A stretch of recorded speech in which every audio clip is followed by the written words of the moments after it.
People want us to care about cops. A cop got hit by a car the other day. Somebody tweeted, this is not right. Why is it not right? I don't care if a cop gets hit with a car. I don't give a fuck. If a cop gets hit with a car, oh fucking well. Too bad. Oh whoop-de-doo. I don't care if he gets hit by a car. I don't care if a cop gets hit with a brick. I don't care if a cop gets shot, put in the hospital. I don't give a fuck. At the end of the day, one, you're still alive, and two, it's your fucking job. Your job it puts you in danger. Imagine being in a hospital and you're a doctor and you're like, I can't do my job as a surgeon because I'm afraid of blood. You shouldn't be a fucking surgeon then. That don't even make sense. If you want to be an exterminator and you're afraid of bugs, what the fuck are you doing being an exterminator?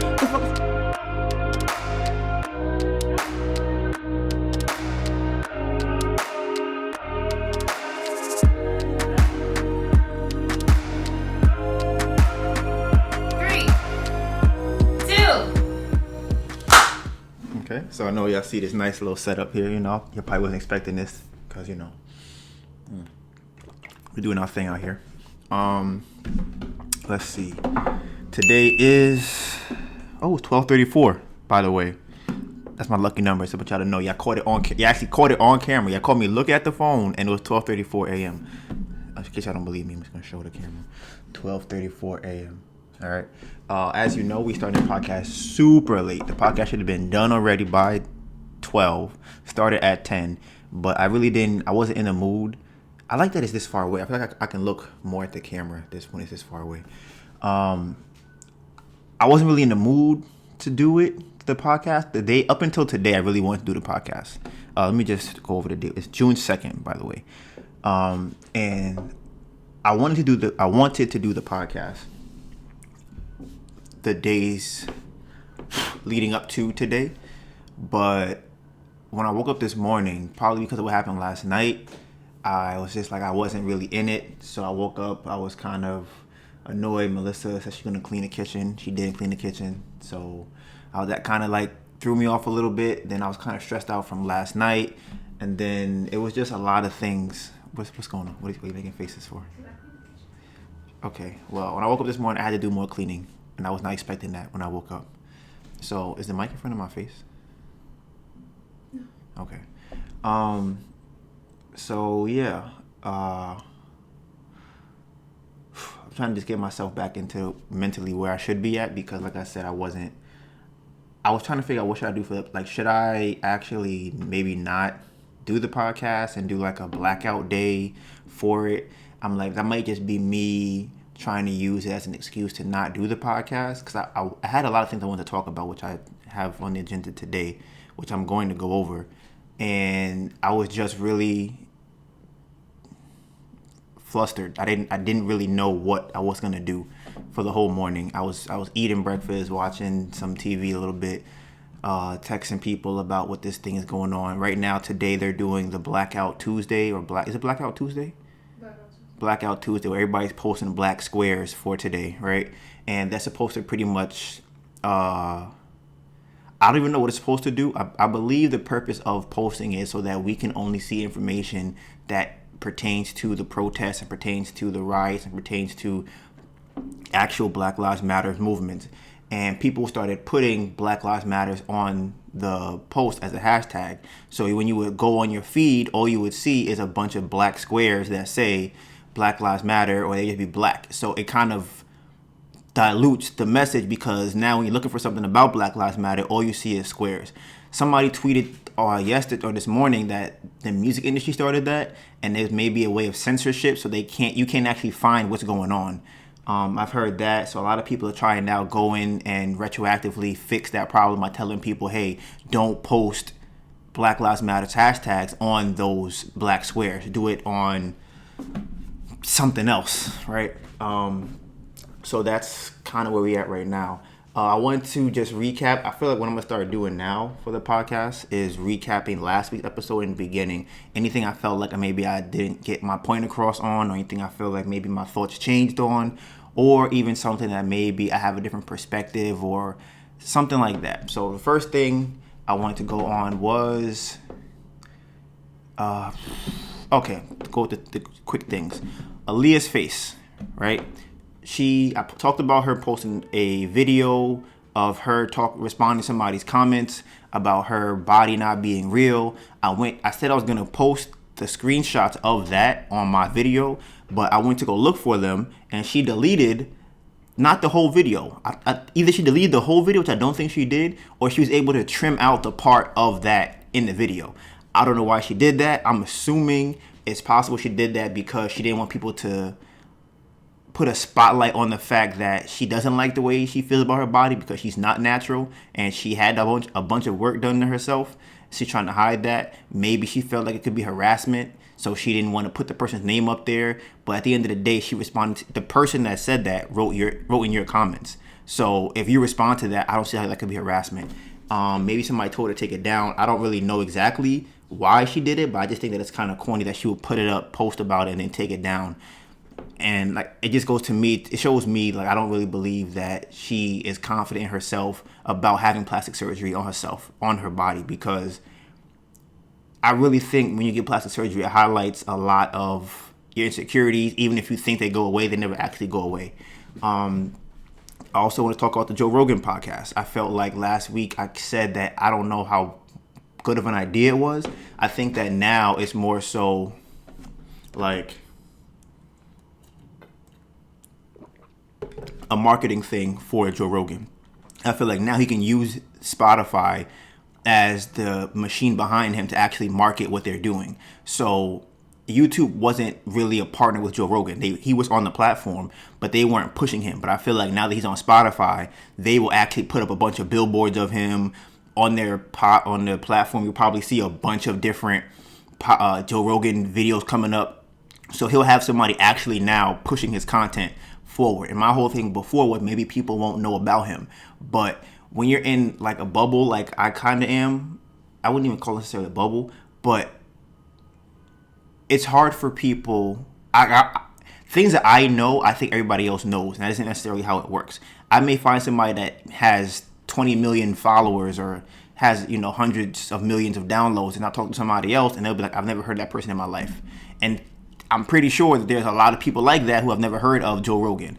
So if you go on Spotify probably, it doesn't have a bigger user base than YouTube, but I think that YouTube has way more content than Spotify. So if, let's say that Spotify has 100 million users and YouTube has 800 million users, YouTube is not going to push Joe Rogan. So maybe out of the 800 that they have, 20 million know about him. But on Spotify now, they're going to push his content. So now instead of the 8 or there's 20 million from the 800 that know him on YouTube, Spotify will push him to 100 million people every time that he posts a video. So he will actually be able to grow from that. And I didn't think about that before. And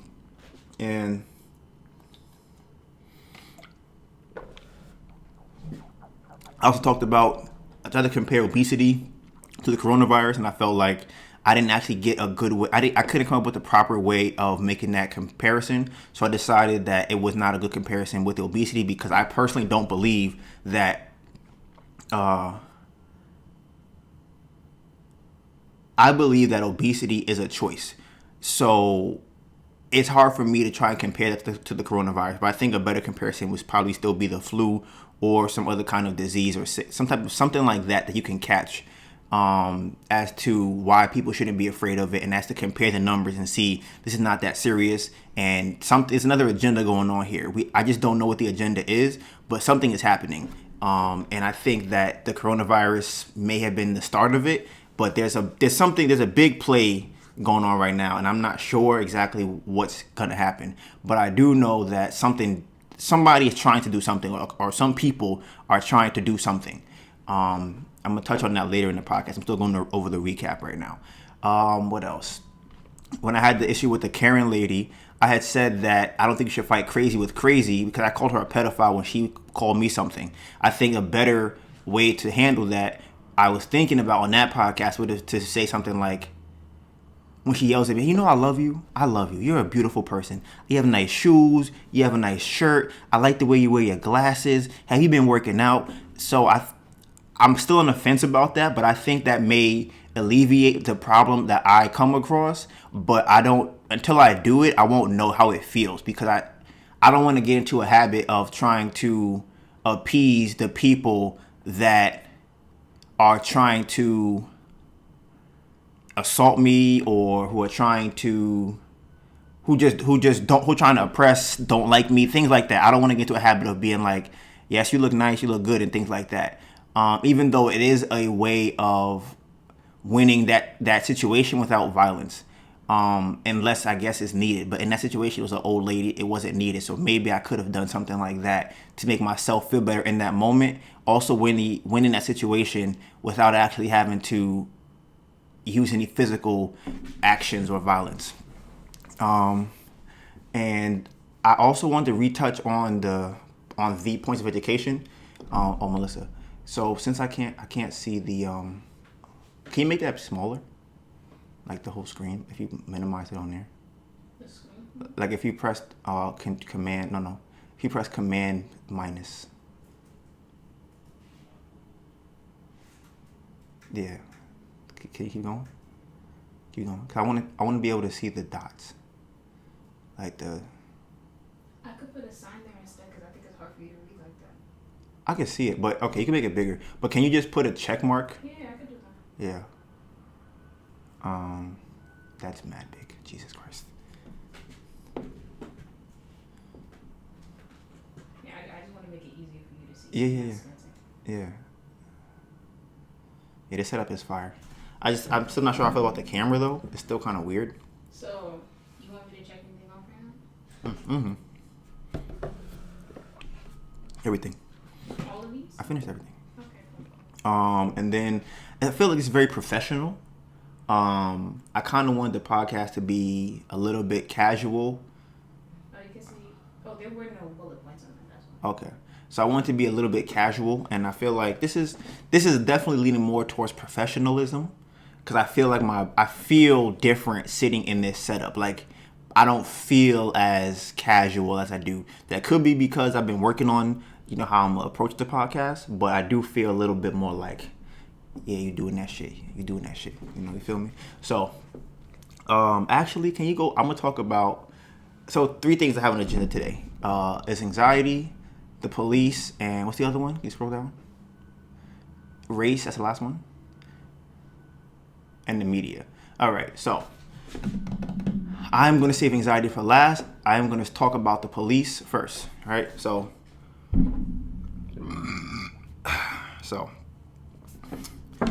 I'm not even sure where I should start at, because I feel like there's so much happening right now that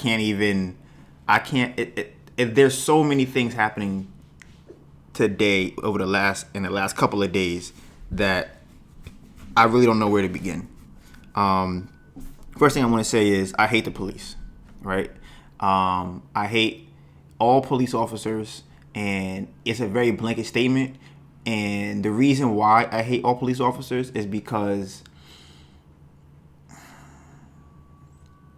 it's a very odd relationship I have with them, because if there were no black police officers in the force, then I believe that there would be even more crimes than we have now in terms of police on people or police brutality against black people.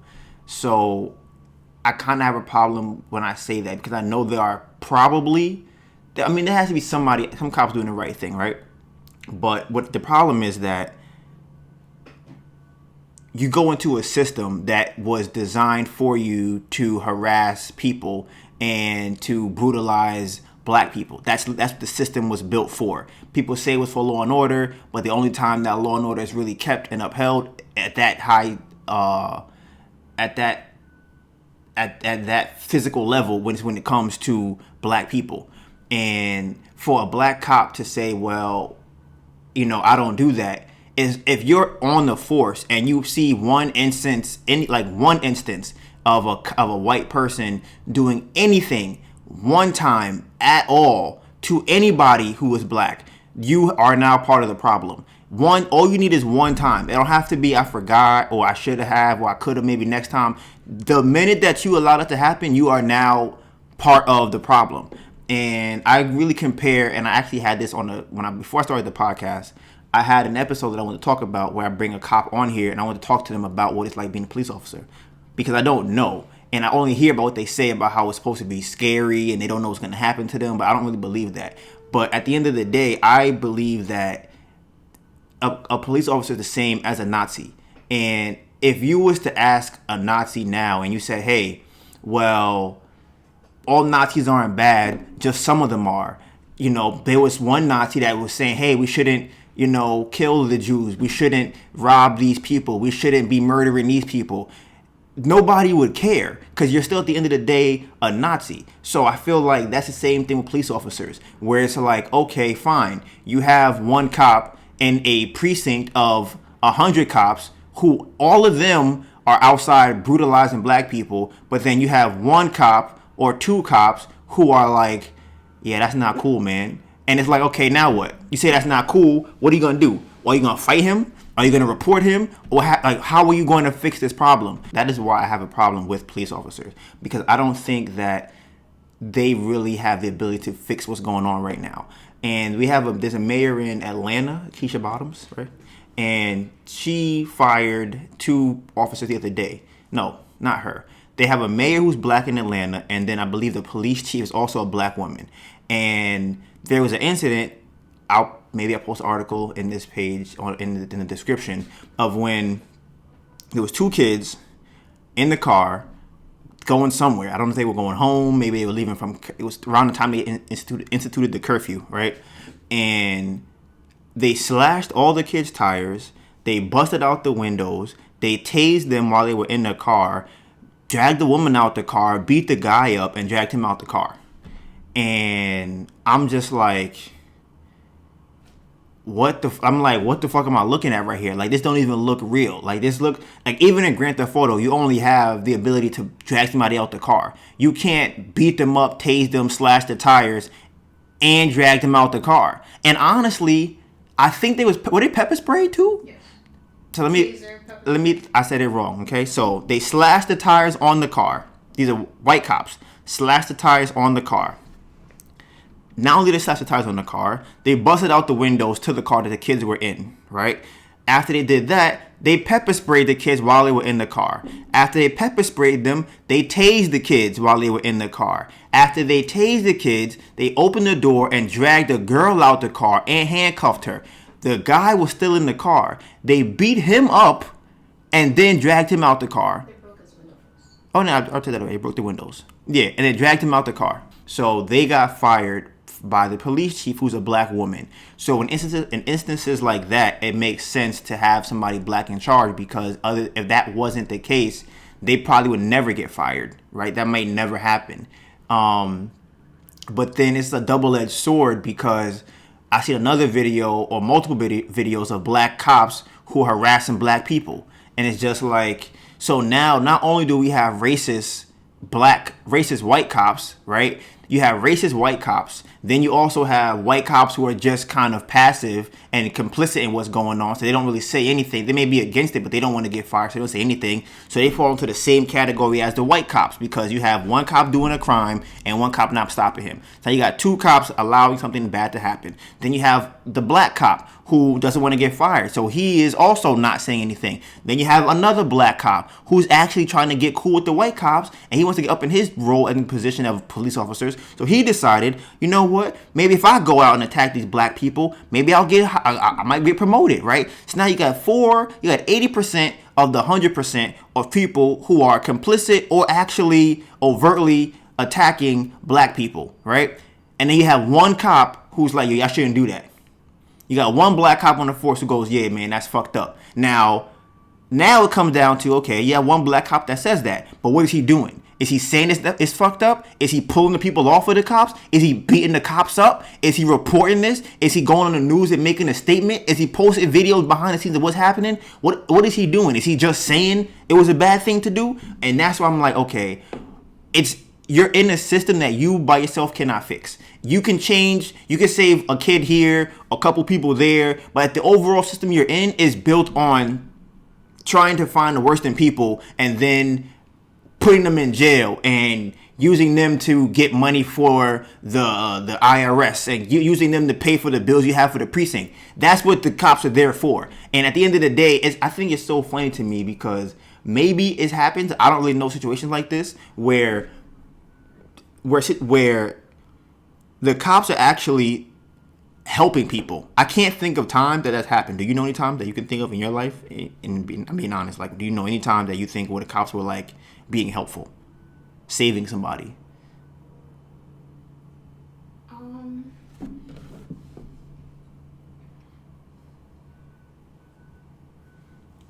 I don't.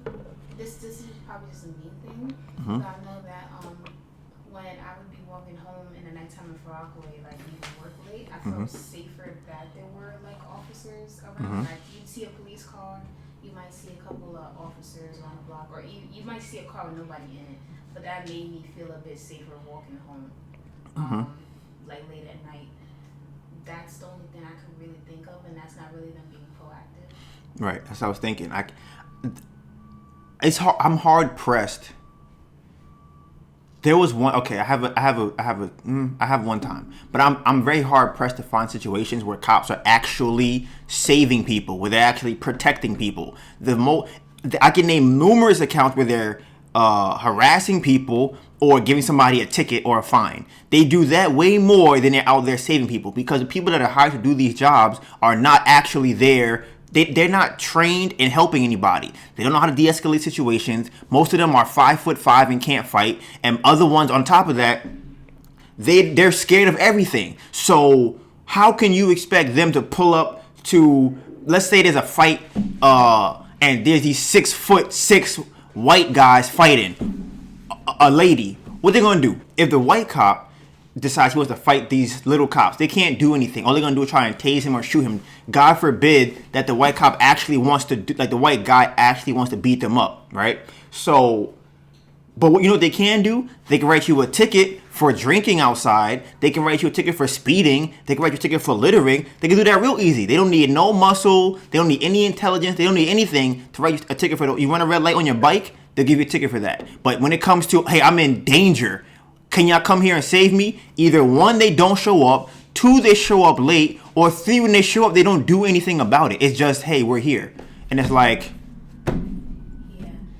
Because even when I was working at Starbucks, there might be a situation where somebody's stealing, or we'll have someone that's being very rowdy in the lobby, and they would not show up in a timely fashion. They drag their feet. Right. So it's like they are not here to help people. So for somebody to say, I want to be a cop to help the community, you're lying to yourself, because you're not doing that. For the majority of the time, I've even heard this. Most cops who are on the force never even pull their gun out. So what are you doing? You're not doing anything your whole time you're out there. You're just walking around, driving your car, patrolling. You're on your iPhone, talking to girls, trying to get numbers. You're not doing anything as a cop that I feel like you should be doing to keep people safe. You're just out here being like, well, you know, it's free time. There's a guy. His name is Jamal King. He has a real estate course, which I'm gonna pay for. Which he's a cop, or he's a prior cop, black cop. And I've been conflicted over the last couple of weeks, even thinking about buying the course. But I'm like, he has information, so I'm going to see whatever. But I definitely have a problem with that. Because he talked about how on the time when he was on the force, there's something called, I forgot the name of it. But pretty much you have a shift where you're outside and you don't do anything. So you just end up sitting in your car for hours, just sitting down, hoping for something to happen. The fuck are you doing? What the fuck? Like, why are you not doing nothing? And this is why I don't think that cops are actually here to keep us safe. They're not actually there to help people, right? And I'll be hard pressed to find time that they have actually done that. I have one time in my life where I had the cops help me in a sense, right? And even then, honestly, now I think about it, fuck them. They didn't even help me. Now I think about it. So here's the time. I'm gonna give you some Donivan cop stories. Okay, here's one. I was probably like 9 or 10 years old. Might have been maybe 10 to 11 years old. And I had a golden retriever, right? It was me and my dad had I had a foster brother. So my dad's foster son. And his name was Jordan, right? And we were in the park playing with the dog. And these kids were throwing water balloons at the dog, right? So I'm like, they might have been like 16 maybe or 15. They're throwing water balloons at the dog. So we were upset about it. So I think we started to leave. And I think they hit Jordan with a water balloon, right? So I called the police on the phone, and I was just like, hey, this is happening, blah, blah, blah, blah, blah, right? So I end up walking home to my house. It's like 5 to 7 blocks away from where I was at the park. I told my dad. My dad comes back to the park, right? He's asking me who was the people that was doing this. I pointed them out, right? My dad chased them down. I think who came first? My dad was definitely there first. I think the cops maybe came afterwards, and they started running. Right, my dad. I'll never forget this. It's the funniest thing I remember. He was holding his pants right with one hand and running down the street with the other hand after the kids. Right, and he ended up catching one of the kids. The kids ran up the gate, jumped over, climbed up the gate, jumped off the gate, ran down the street. So my dad caught them. Right, they sent 2 female officers who were probably between 5 feet and 5'5" to come and help us. Right now, these are 16-year-old boys. Right? Probably 15 to 16-year-old boys. I don't think that I'm pretty sure if they wanted to overpower these women, they could have. On top of the fact that they definitely could have ran away. But as a kid, I'm thinking, I'm in danger. I call the police. They come to help me. They didn't do anything. Honestly, they didn't even chase after the kids. My dad had to go catch one of the kids because when they walked into the park, they walked into the park. My dad came in the park and ran after them. So once he grabbed one of them, he brought that person back to the cop. So even that instant that I thought the cops helped me, they didn't do anything. They were just there. They're just being around. They don't do anything but collect money for people and harass people and pretend like they're doing something. So anybody that tells me they want to be a cop, honestly, suck my dick. Like, that's how I feel. Because at the end of the day, you want to be a cop for no reason. The only people that I feel like want to be cops are insecure people. There's no reason why you could tell me a confident person wants to be a cop. There's literally who are you saving? Who are you protecting? You're not doing anything. So I hate cops. This is why I hate cops. That's one time, right? But I thought the cops were helping me. I had another situation. Me and my friend Tim, right? We are riding around in the car. We came back from a game or a tournament or basketball. We were playing basketball or something, right? So I drove the car to his house, and we were sitting in front of the house just talking.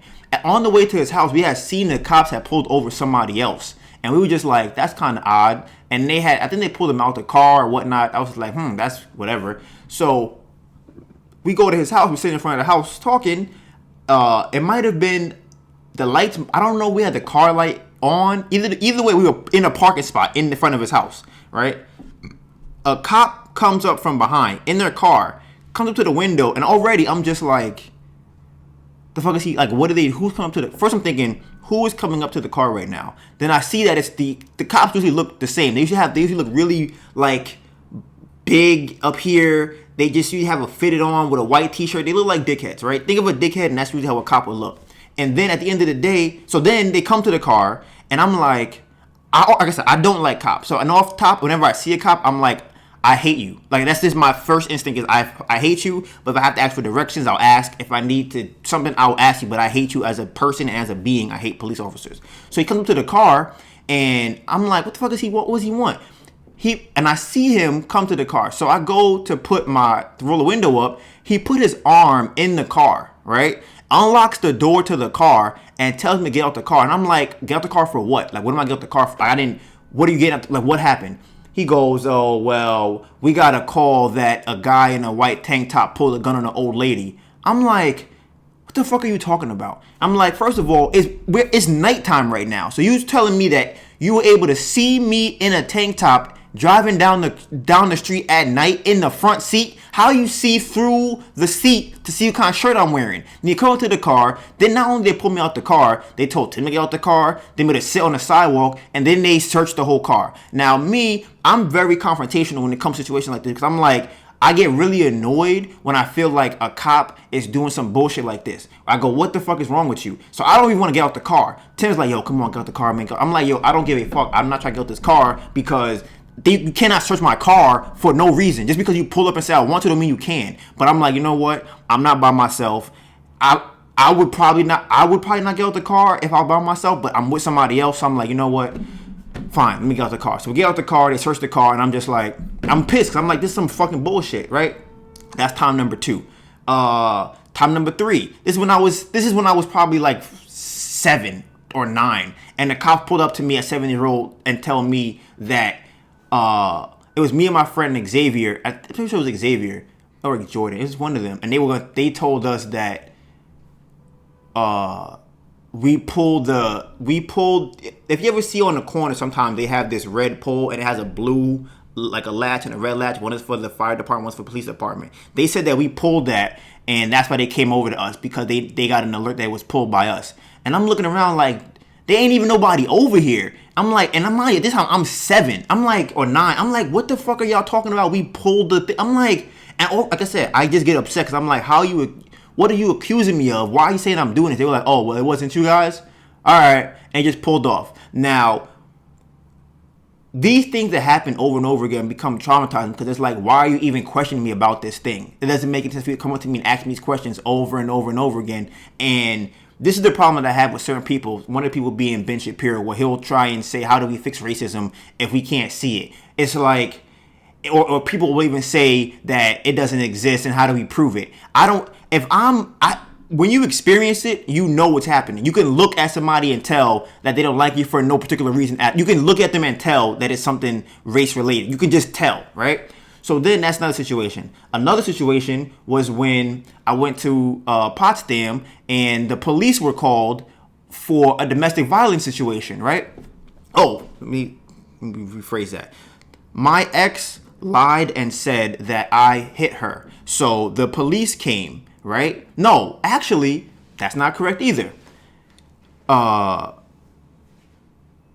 trying to say this without going too much into it, because it's very long, but I broke up with her because she cheated. I was getting my stuff out of her room. She didn't want me to leave. So as I was trying to leave, I picked her and put her outside the door. When I got my stuff out of her room to leave, she ran and tackled me so I wouldn't leave. So I put her on the floor, and I'm like, yo, let me go. She grabbed my leg and wouldn't let me leave the room. As I'm trying to leave the room, a couple walks by, a white couple, and they call the police, right? So when the police come, I'm already upstairs. I'm like, you're doing too much. I'm talking to the girl.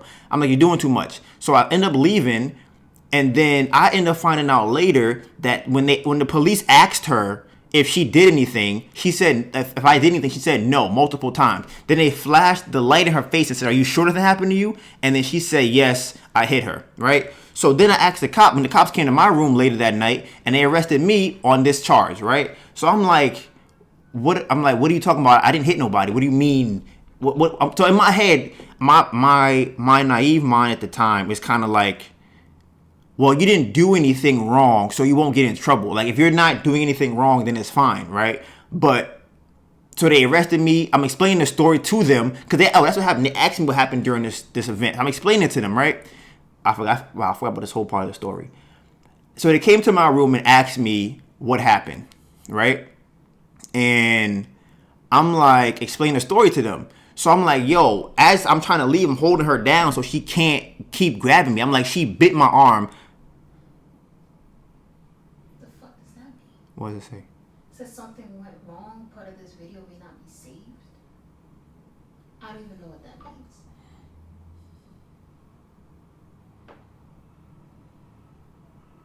Listen, man, every week we got some new stuff every week. The camera should be coming in this week, hopefully, but I just want I'm turning to the mic. Yeah. So every week we have a problem, right? But can you check how much Yeah, I scrubbed through it. It looked like everything was there. Okay. So we should be getting the camera this week. It was supposed to come in on Wednesday. Something happened. It's supposed to come in on Thursday. Amazon saying it's going to be late. And I don't know if it's going to come in at all. But we're going to see. Hopefully we can kind of mitigate these camera problems. Because right now I'm using one of my phones. So when I'm explaining the story to the police, because like I said, I'm thinking in my head, as long as I'm telling the truth, I will be fine. Like, if I didn't do anything wrong, then I should not have any fear of talking to the police or telling them the problem of what happened, or telling them what happened.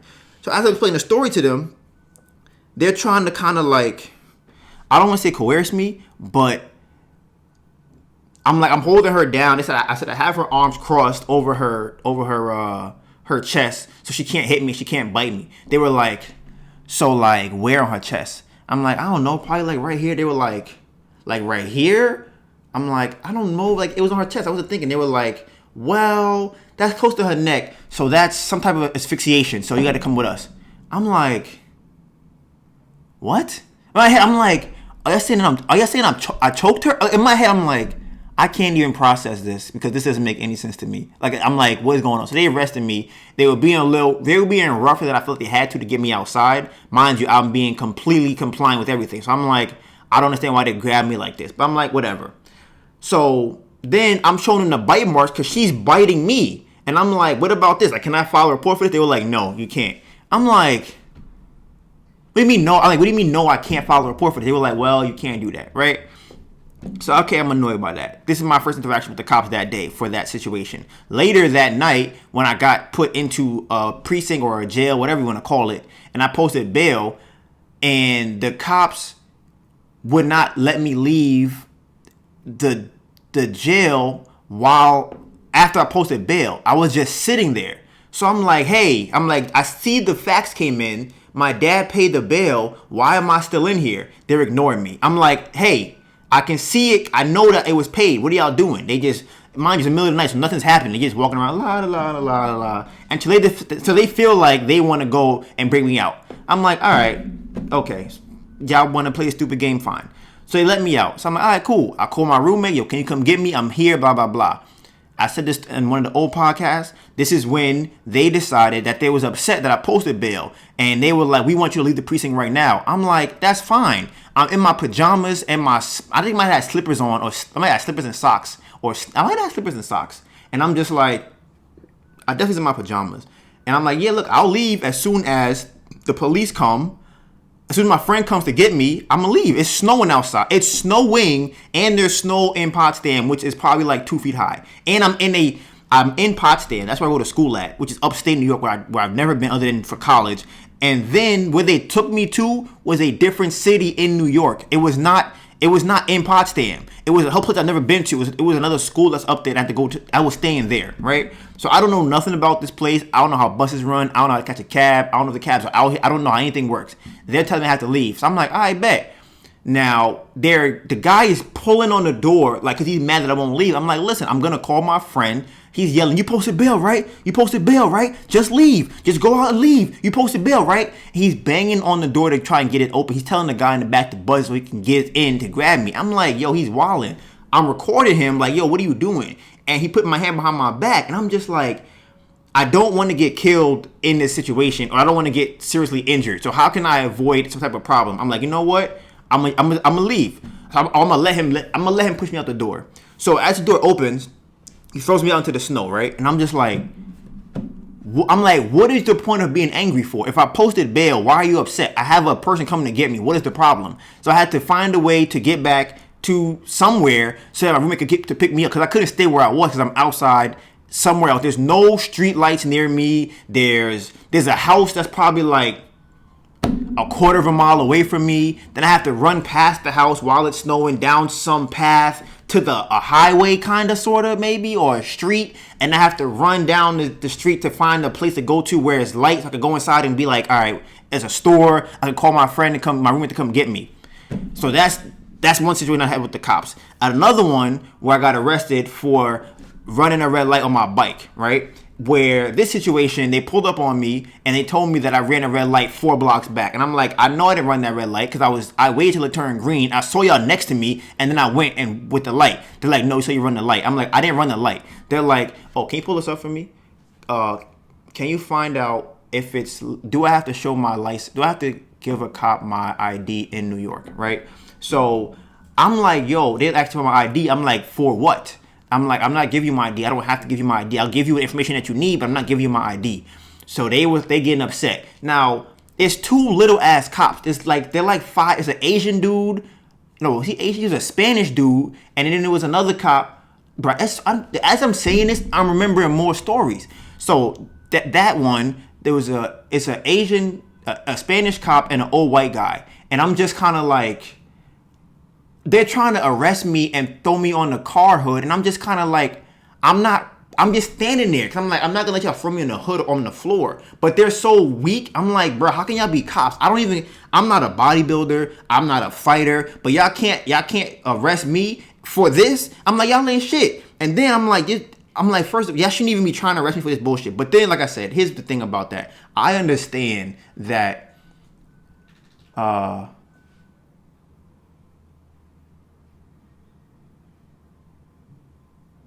okay, right. This is the thing about that. When you don't have to, I don't have to. I'm not required to give my ID to an officer in New York State, right? But I can be detained for that, which is, I understand that, right? The problem that I have is that cops don't know the law. So I'm not even saying I'm wrong. I was 100% right in what I said. However, they are right to detain me. However, I believe they should tell me, listen, sir, you don't have to show us your ID because in the state of New York, you do not have that obligation to do so. However, because we cannot identify who you are, we have to bring you into the precinct to identify you. Is that what you want to do?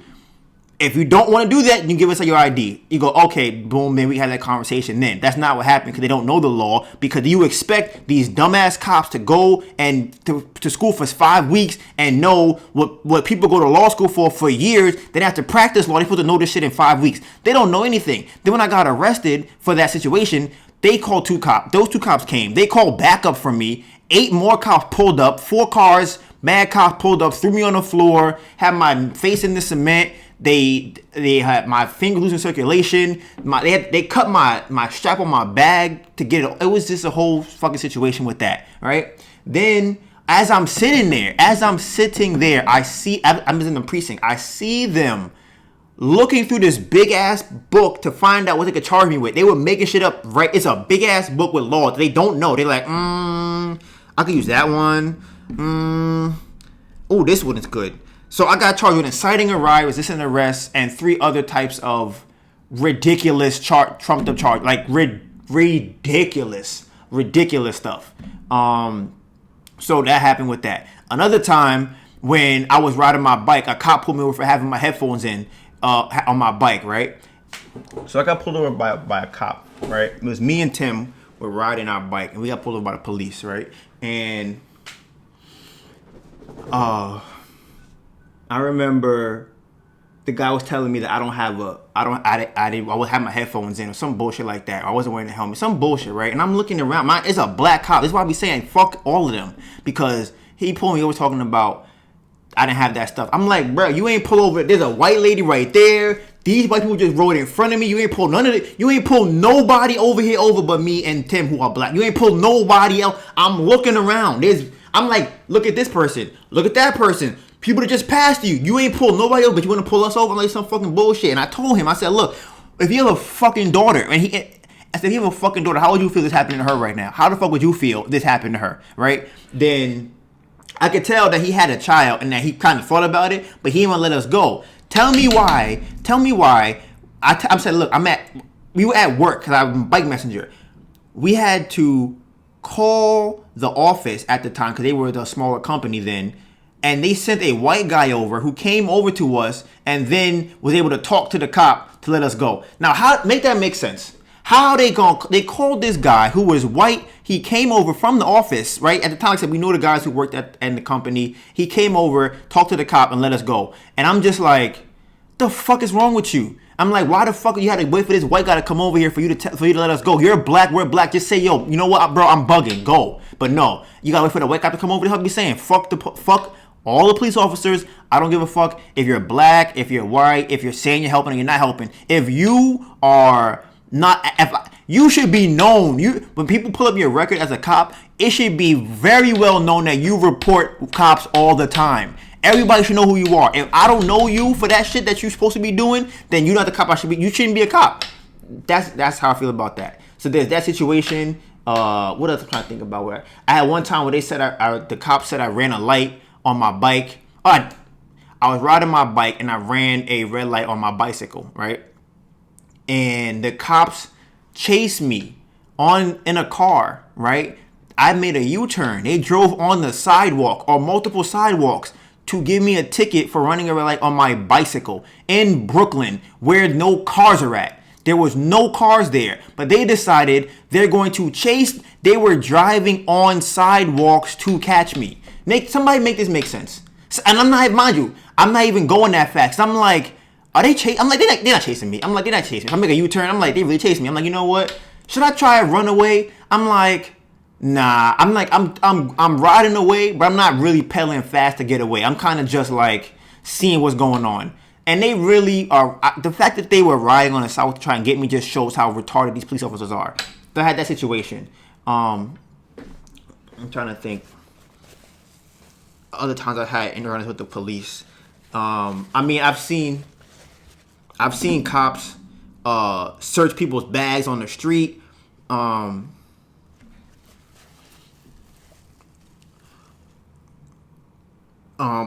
seen cops get called and never show up. I'm like, you can't tell me reason. And then when if you ask a cop what happened, well, it's the system is fucked up. Then what the fuck are you doing being a cop? If you ain't changing the system, what the fuck are you doing? You just there helping? So like I said, all this is some bullshit. And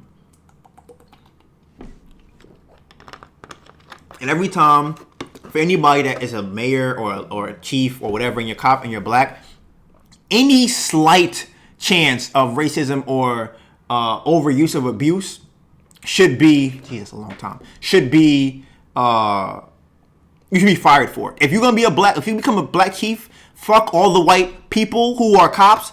You should make sure that if you do anything that I think is slightly racist or problematic, I'm firing you. There should be no question. It shouldn't be what I'm trying to be fair to everybody. Because at the end of the day, this is why I think this is a problem. Like I said earlier, if you have a black cop looking out for everybody, the black and the whites, right? Then you have, and whoever else is in the cop, whatever. Then you have the black cop, the black guy who's only looking out for the white people, right? Then you have the whites looking out for the other whites. Then you have the whites who kind of look out for the blacks, but not really. You have all these people who are solely supporting white people, and then you have one cop who should be supporting only black people. Is going, well, I want to be fair to everybody. It's like, no.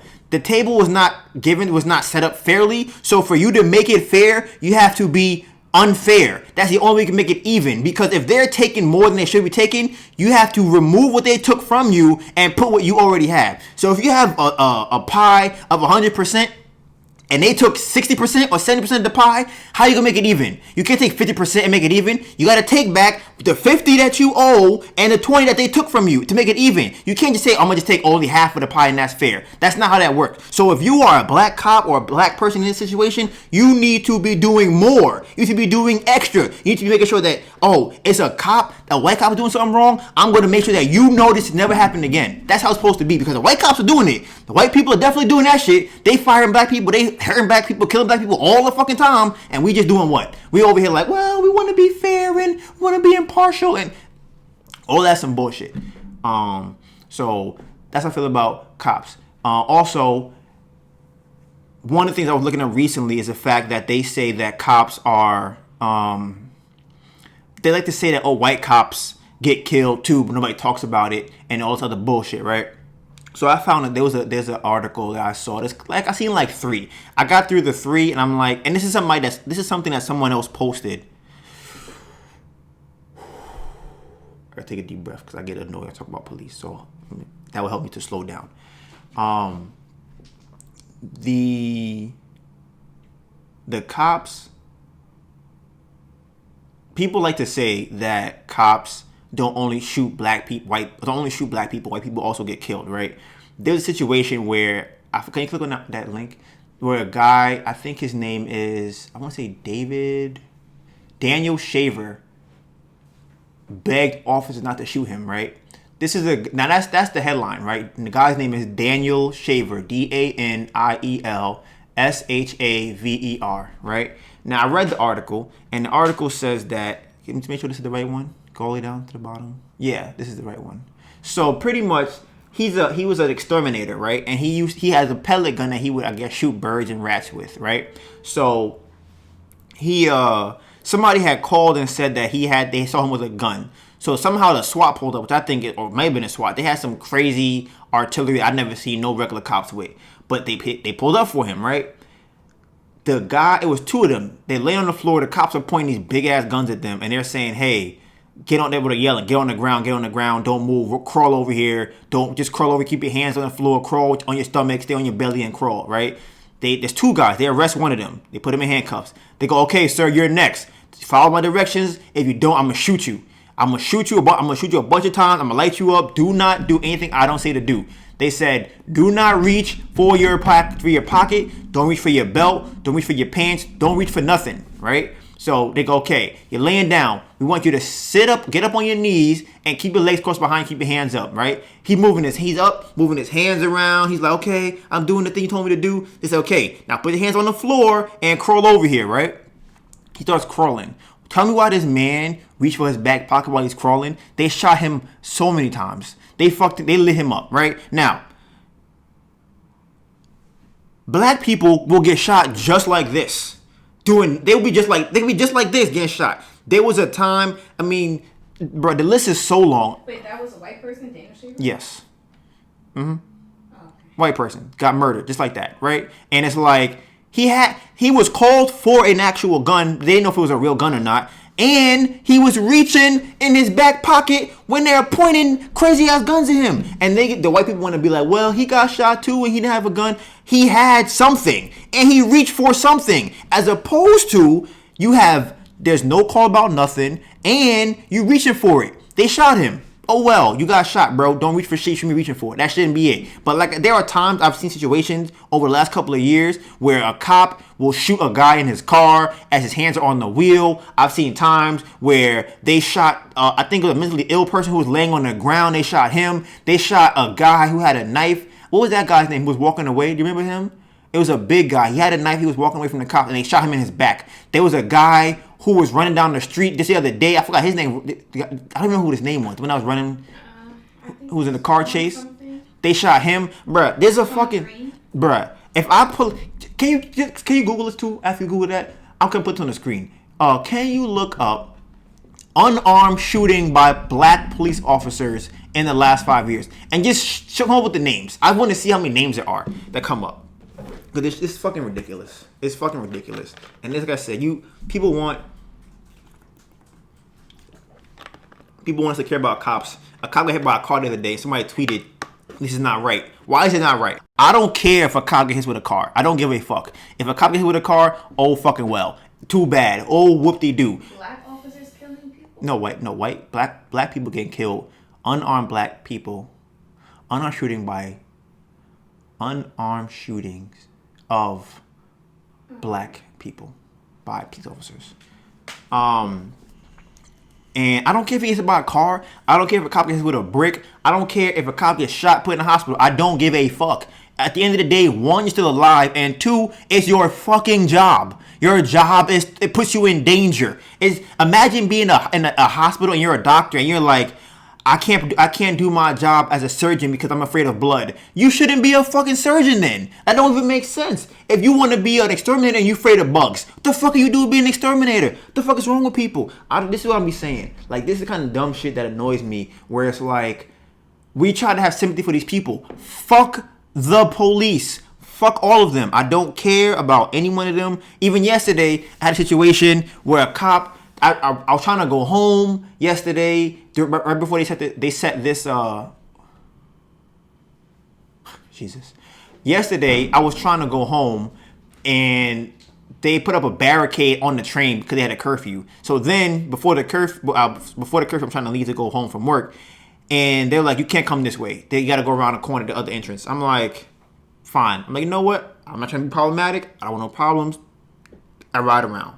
Right? Mind you, I think it's dumb that I can't go that way, but sure, whatever. I go around. Why would I go around the other side? A cop starts screaming at me, put his hands on my chest, tell me I can't go down the stairs. I'm like, now I'm annoyed. I'm like, first of all, you put your hands on my chest, right? I'm like, I don't even know why you're screaming for. He's asking me where am I going. I'm like, where do you think I'm going? I'm coming to the train station. Where the fuck do you think I'm going? You think I'm about to go surfing? What the fuck is wrong with you? I am going home. That's where I'm going. You don't have to know where I'm going. That's unnecessary for you to know. Why are you asking me that? Don't ask me that question. You don't need to know where I'm going. Like, if it's a curfew, where the fuck do you think? It's a train. It's a big ass train station behind you. Where else would I be going? These fucking people are retarded. So then, like I said, I got to a point where I was so annoyed with him. I'm like, bro, I'm just gonna ignore you. So he's talking and screaming. I'm just like, whatever, bro. I'm not even listening to you. Another cop is standing there. I'm like, he's telling me I gotta go back around 32nd to 34th Street. I'm like, listen, I just came from there. I just came from over there. They sent me over here. He's like, well, you can't come over here. I'm like, how am I supposed to get home then? Yeah, I'm blocking all the trains and telling me I can't come, but you want me to go home. Explain that to me. So a detective comes up the stairs. She's a white lady, by the way, older white woman, which is kind of odd to me. I didn't know that white women become police detective, or she's a chief, I meant, not detective. So she's like, I got to go around the other side. And I'm like, okay, find somebody. Because here's the thing. I think that the cops are usually the dumb ones. And then everybody above them is usually a little bit more intelligent than they are. Because even when I had a situation with a police officer, another thing. I've had my bike stolen. Cops don't help with that shit either. But I had a detective actually help me. And when I went to the precinct with the detective, I got the sense that they felt like they were above police officers because they felt like the officers are actually dumb. That's the kind of vibe I got from there. So I'm not surprised that when I talked to Chief, she actually had some sense. She's like, he's not screaming for no fucking reason like this dickhead. And then she's like, listen, okay, how you getting home? So I'm taking the LRRR. She's like, okay, well, over here only for the 2 train. If you go around, then show me your ticket, and then you can go downstairs. I'm like, all right, fine. I'm like, listen, miss, I just want you to know, I just came from over there, right? They told me to come over here. So if I go back over there and they tell me to come back over here, what's gonna happen then? She was like, and this is why I think she realized how dumb it was. So I'm like, are you telling me I can just go down the stairs right here? Like, if they tell me to come back over here and then you say, okay, go downstairs, then this is all fucking dumb. Just let me go home. I'm trying to go to my house. So she's like, listen, if you go over there and they tell you don't go, then you can't go down the stairs. Then I want you to get that person's name and then come back and tell me. I'm like, all right, so what you're trying to do is give me a shot. You want me to go over there, right? Go over there. Tell these cops that the detective said they want your name and your badge number and your everything else, and they're gonna be like, "What? Who the fuck are you?" Now I got a problem because I'm gonna be irritated. I'm already irritated. I'm gonna go over there. They're gonna have a problem. Now I'm gonna be upset, and I don't know what's gonna come from that. So I'm like, all right, fine. I'm like, all right, I'm gonna go over there. They let me go down the stairs. They let me go down the stairs the second time. So I'm like, all right, cool, whatever. So,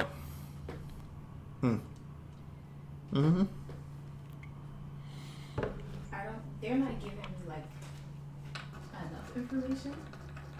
Oh, can you just Google? Somebody probably has it on the website. Like, just Google who was killed by police in the last. Like, what black people were killed by police in the last 5 years? I mean, this is what I saw on NPR. No. Wait, what is that?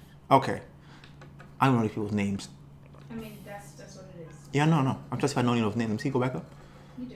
I know Eric Garner, Michael Brown, Laquan McDonald. I think that's the guy who got shot who was walking backwards. Walter Scott. Natasha McKenna, Tony Robinson, Anthony Hill, Maya Phillip, Eric, Walter Scott, William Chapman, Brendan, Freddie Blue. I remember Freddie Gray, Sandra Bland, bro. That's what I'm saying. Fuck the police. Fuck all of them. Because I'm like, I don't give a fuck. If they're not out here as a police officer, if you don't have a separate department that y'all are in, the police force, you're not doing nothing for me. Fuck y'all. Fuck y'all. Philando Castile, Breonna Taylor. Okay. So that's, yeah. Let me see this. Can you go back to the list, please? So I think I covered all of that stuff. Oh,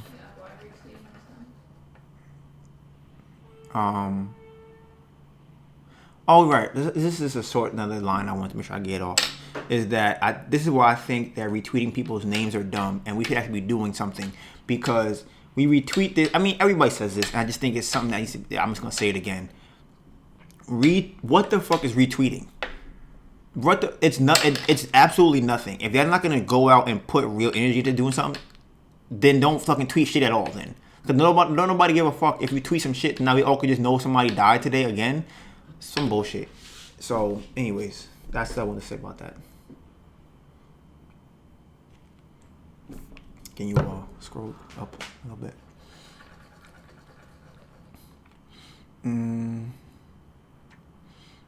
Yeah, I'm gonna go to that one. No, I'm gonna go to the media one. Okay, so it's an idea I had. This is just excuse me. This is in regards to, I guess, figuring out fake news. It's about the media, right? So my idea is this. Boom, right? All right. So let's see if y'all can. This is my idea to figure this shit out for Facebook. So if y'all know Facebook, let them know that I said this is what's gonna work for them. Okay. If they allowed, if Facebook made it mandatory for you to use a page, you have to answer a poll, random polls, whenever something happens in your area that they want to fact check, right? You have to fit into a certain criteria for you to fill out the poll. For example, if something gets raided, let's say the Mall of America gets looted, right? And they want to find out they want to fact check if this mall actually, is this mall in Wisconsin or Chicago, or is it in New York, right? Then Facebook would make the poll mandatory for people who live in that area. They would show them the video the same way they have those pictures that say show me the fire hydrants, or show me the green light, or show me the street signs. It would be something similar to that. And you would have to fill it out for you to use Facebook it might be one poll every other week or something like that, whenever something comes up. And you would fill a poll out. And then because you live in that area, you'll be able to discern what's happening in that video that you're watching or the picture. So it would be a lot easier to determine if something is real or not if the people from that area actually go in and look it up and actually that's what I'm looking for. If the people in that area actually go in and look up and kind of categorize what's actually happening, when did it happen, the place of where it's actually happening, I feel like these are things that would help for us to kind of reduce the news that isn't accurate, right? And then when something like the coronavirus comes up, then if you're a doctor, because at the end of the day, Facebook has information on everybody. They know everything about everybody all the time. So I'm pretty sure they can figure out who's a doctor, who's an accredited doctor, what kind of doctor you are. Do you lean left? Do you lean right? Are you this? Are you that? Do you live in this state? Do you live in that state? Do you have kids? And then they can go and make sure that the poll is only targeted at the people that fit the criteria to answer whatever fake news may be out there. So then you can go and look it up. And then also it would have a situation where on the page, it then tells you who said what, it will tell you the people that verified this as real. So it'll say, let me think of something. It will say blueberries are bad, right? And then underneath it, it'll have 100 doctors or 1,000 doctors that are saying this is not true, right?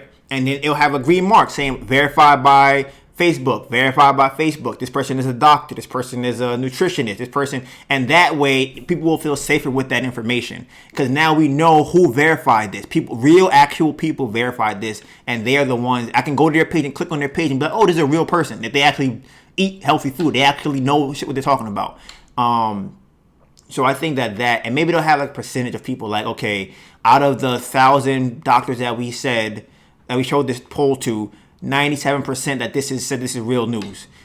These are 97% that said it is, 3% said it's not. And then you can go and look, or you can ask them things like that. Make it more of a democracy. Make it more of a people led platform as opposed to whoever they allow in the offices to make decisions. Because they don't know shit.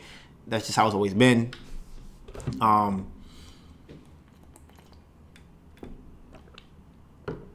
one thing growing up, I remember, right? I used to always ask myself, who is they? I would always think when I'm in school or when I'm having a conversation or when somebody else is having a conversation, they always say they said, or I heard them saying this, or you're not supposed to do this because of this and they that, whatever, right? And I'm like, who the fuck is they? And I would even find myself saying they. But I would think, I don't know anybody that's had this experience. So where am I getting they? Who is they, right? The problem is they is the media. The media is they. I don't think our brain is able to interpret and decipher from who an actual person is as opposed to memory that we've had. So you may watch something on the news and they say something to you, or you watch something on TV, on a show, and now that's in your memory bank. Your brain cannot decipher things like that, whether they're real or not, because at the end of the day, it's just a memory. So when you go to your Rolodex of thoughts, it'll be, oh, I remember that this happened to people. People do prefer skinny noses, or people do prefer white women. Like, where are you hearing this from? Because everybody in your real life likes black women, but somehow everybody else likes white women. So, like, where you getting that from? And I think that the problem that we need to find now, and honestly, Anonymous released the Black Book of Jeffrey Epstein, and I think that what will be important to know is who the people in that book run music industry companies and who run media companies like NBC, CNN, MSNBC, or Viacom, or what's the other one? Some other big shits. Turner, Brock, all of them. Find out who's running those things, because at the end of the day, they're the ones that control the perception of everything that you think. The thing that you think, you probably don't think. Somebody else told you to think them. If you haven't experienced something and you have a thought about it, where do you get that thought from? somebody else put that thought there for you. And I think that that's what's happening now. The fact that we have a situation where people are getting murdered on TV, they're showing people get murdered on TV.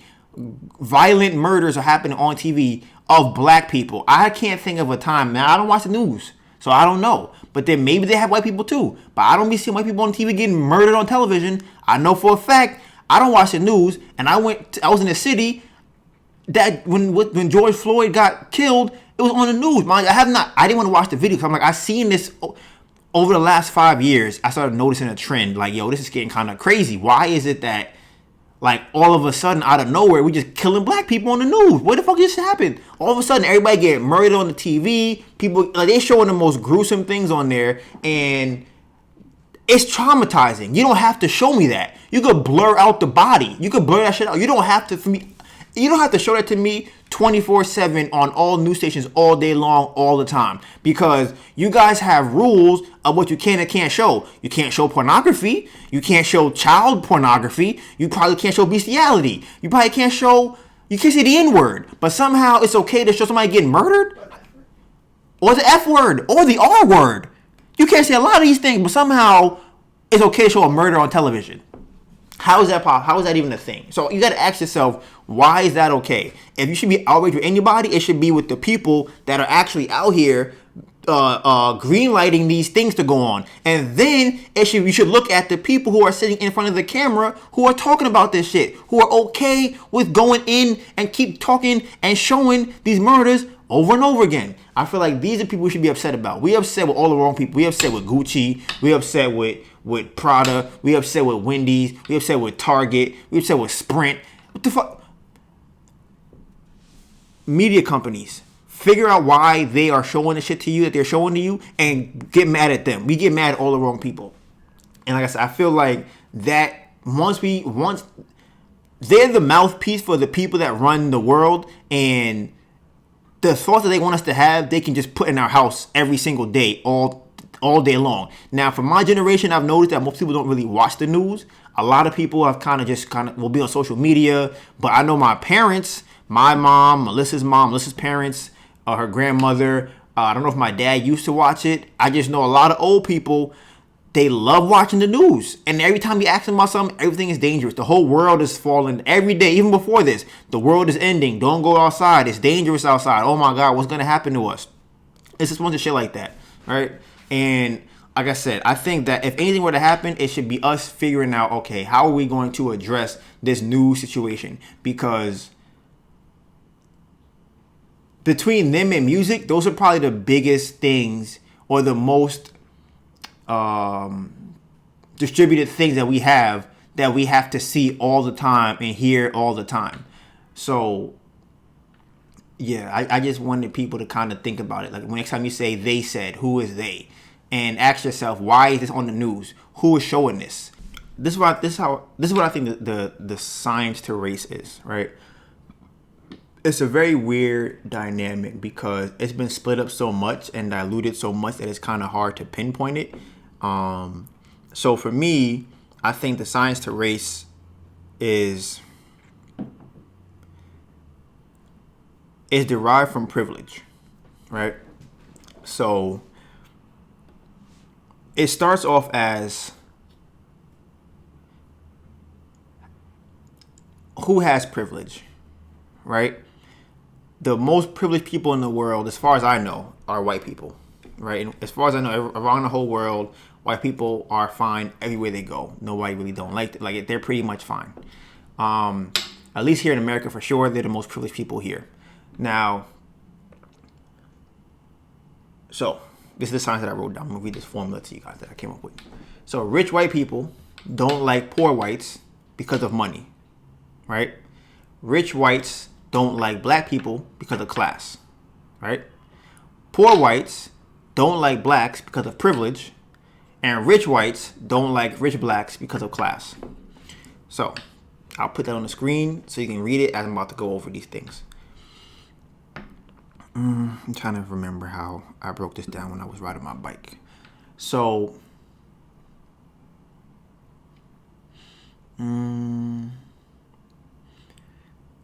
okay, this is how it works. race is not about your color of your skin. It starts off as who has privilege. That's where it comes from.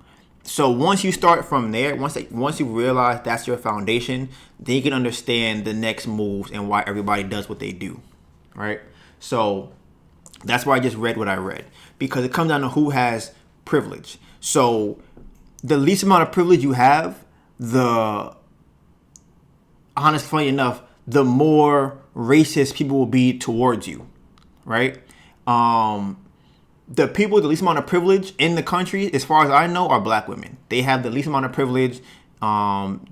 They pretty much try to be oppressed by everybody, and they're kind of made to be. They're not made to be, but they've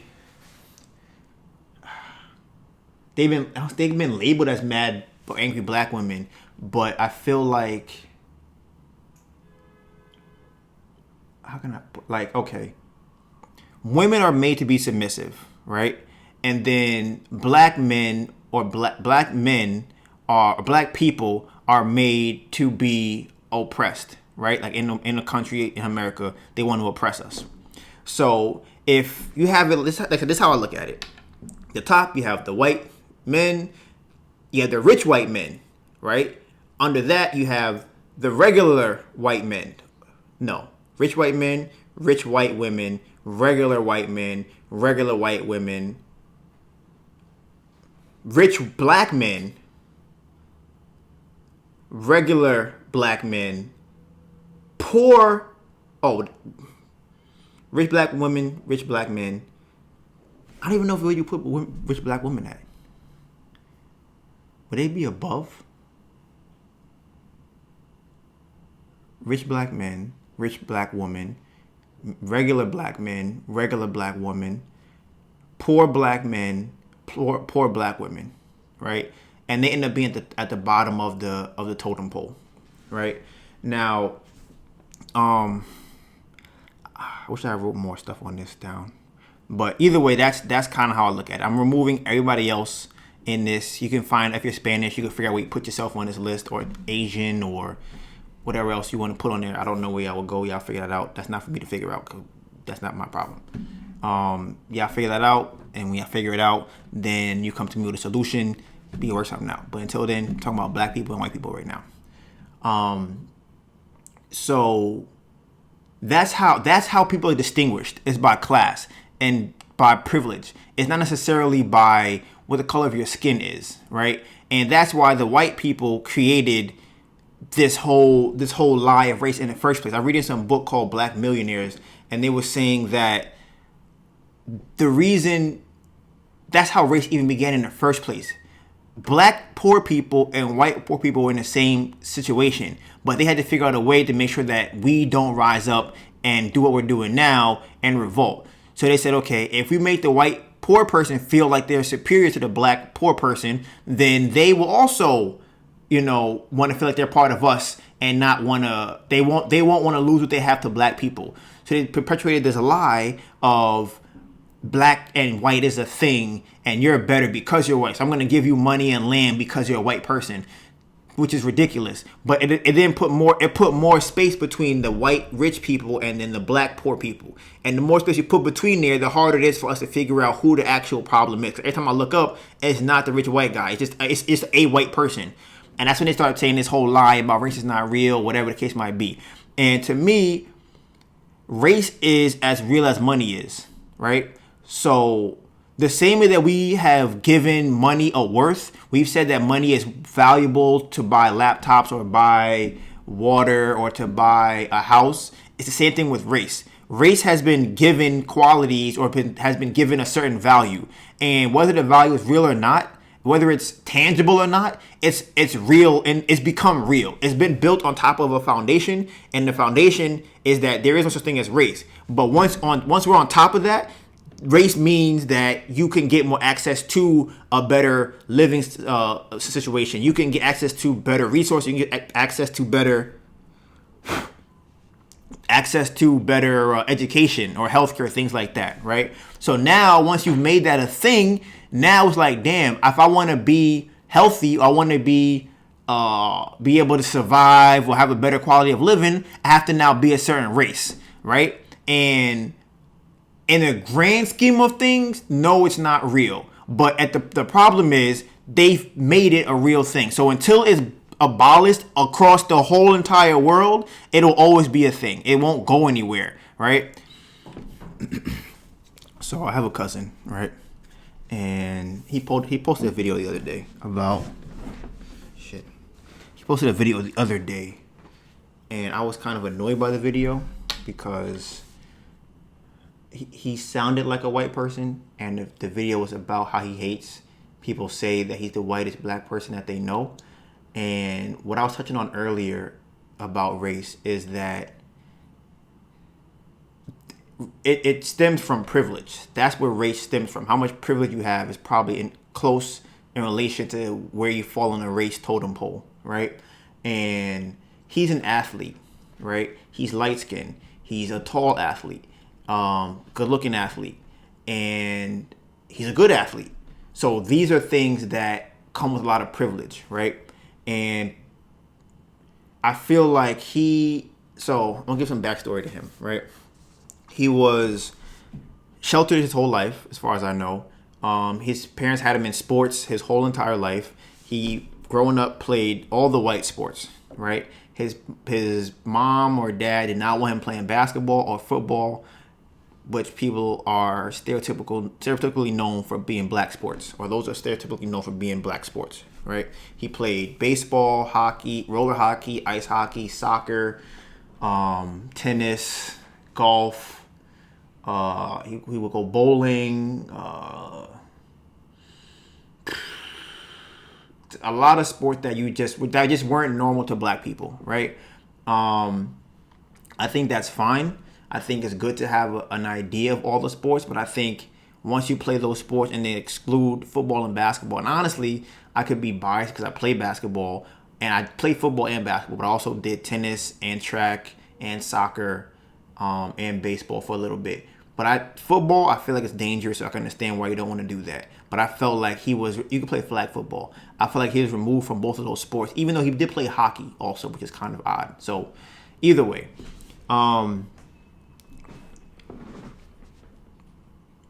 he was annoyed that people were saying that he was white, right? And I think he isn't the only person that experiences stuff like this, where people feel like they have an identity crisis of who they are. And I feel like he's starting to experience that. So he grew up around all white kids his whole life, right? All the time. It was majority white kids he was around. He ended up going to a private school in Rhode Island, I think, with all white kids, right? There was the preppy white kids. They graduated. They gave them the blazers to wear, the ties. They probably wore those pink khakis and with the no socks and the shoes and the loafers with the cigar. They gave them a cigar when they graduate. Like, these are the things that they do. These are known for being white things, right? Now, like I said, white is attached to privilege. That's usually what a white thing is. When somebody feels like they're being white, they feel like they're acting privileged, right? And I think that he doesn't understand that being black, in my opinion, is being oppressed. That is black culture. Black culture is understanding that we are oppressed in America, or even in the world, right? That's kind of how it is. That's what it means to be black to me. And I feel like that's how you can always tell. Like, when you talk to somebody, you can always say, yo, he's black. Like, I can know it could be anybody. It don't have to be it don't have to be a black person, but there are certain times you can talk to somebody. Like, there's a guy who plays on the Miami Heat. I forgot his name. He's a white guy. To say that he acts black. There's a guy who I think they say Gordon Hayward kind of acts black. There are certain people that you see and you like, yo, he's acting like, why is he acting black, right? Now, the reason why I say that being black is equivalent to being oppressed, it's not even necessarily equivalent to it, but it has oppression in the culture, because what it means to be black is to overcome oppression. That's what we feel. We know that, okay, people are trying to oppress us, and that's why we have so much culture. That's why we have so much color in our fashion. That's why we do things that we do, because people say we're supposed to act a certain way. We're supposed to be this straight line edge person. You're supposed to wear your pants like this and your hat like this and your shirt like that. And we decided, nah, I don't want to dress like y'all. I want to add some pink to my shirt. I want to add a little gold on my necklace. I want to add a little extra stuff to me because I don't want to be oppressed and do what you guys tell me to do. That's why I think it means to be black. That's why I think our music, everything that we do is usually us going against the status quo because we feel like the status quo is oppressing us. So everything that we do is like, yeah, I want to do a little different because I feel like that's why we have swag. That's why we walk a little different. Everything that we do is different for a reason because it's like, yo, we don't want to be like y'all. We want you to see us and know that we're different. When you see a white guy with his hair a little different, you see him kind of get tattooed. You see him because he's like, yo, he's different. Something about him makes him different. That's what makes him black. It's not just about, oh, he's talking. And this is what he said in the video, which is kind of what I didn't really like. He said it's about talking proper. It's about. He said that I'm gonna put the video in the description so that, and I wish I went over it because I don't remember it. Now, like I said, today was not planned out very well, which is terrible. But it didn't go as I planned it. So I'm gonna put the video in the description. And he was alluding to the fact that is he white because he talks proper? And it's like, no. If I talk to somebody, there are many people who are black and articulate who. People don't say that they sound white or they act white. You can there's Boyce Watkins, there's Neil deGrasse Tyson, my sister, there's my cousin, there's so many people that have there are so many people that have a certain they talk a certain way that you can tell that they're intelligent and they don't come off as ghetto. They're just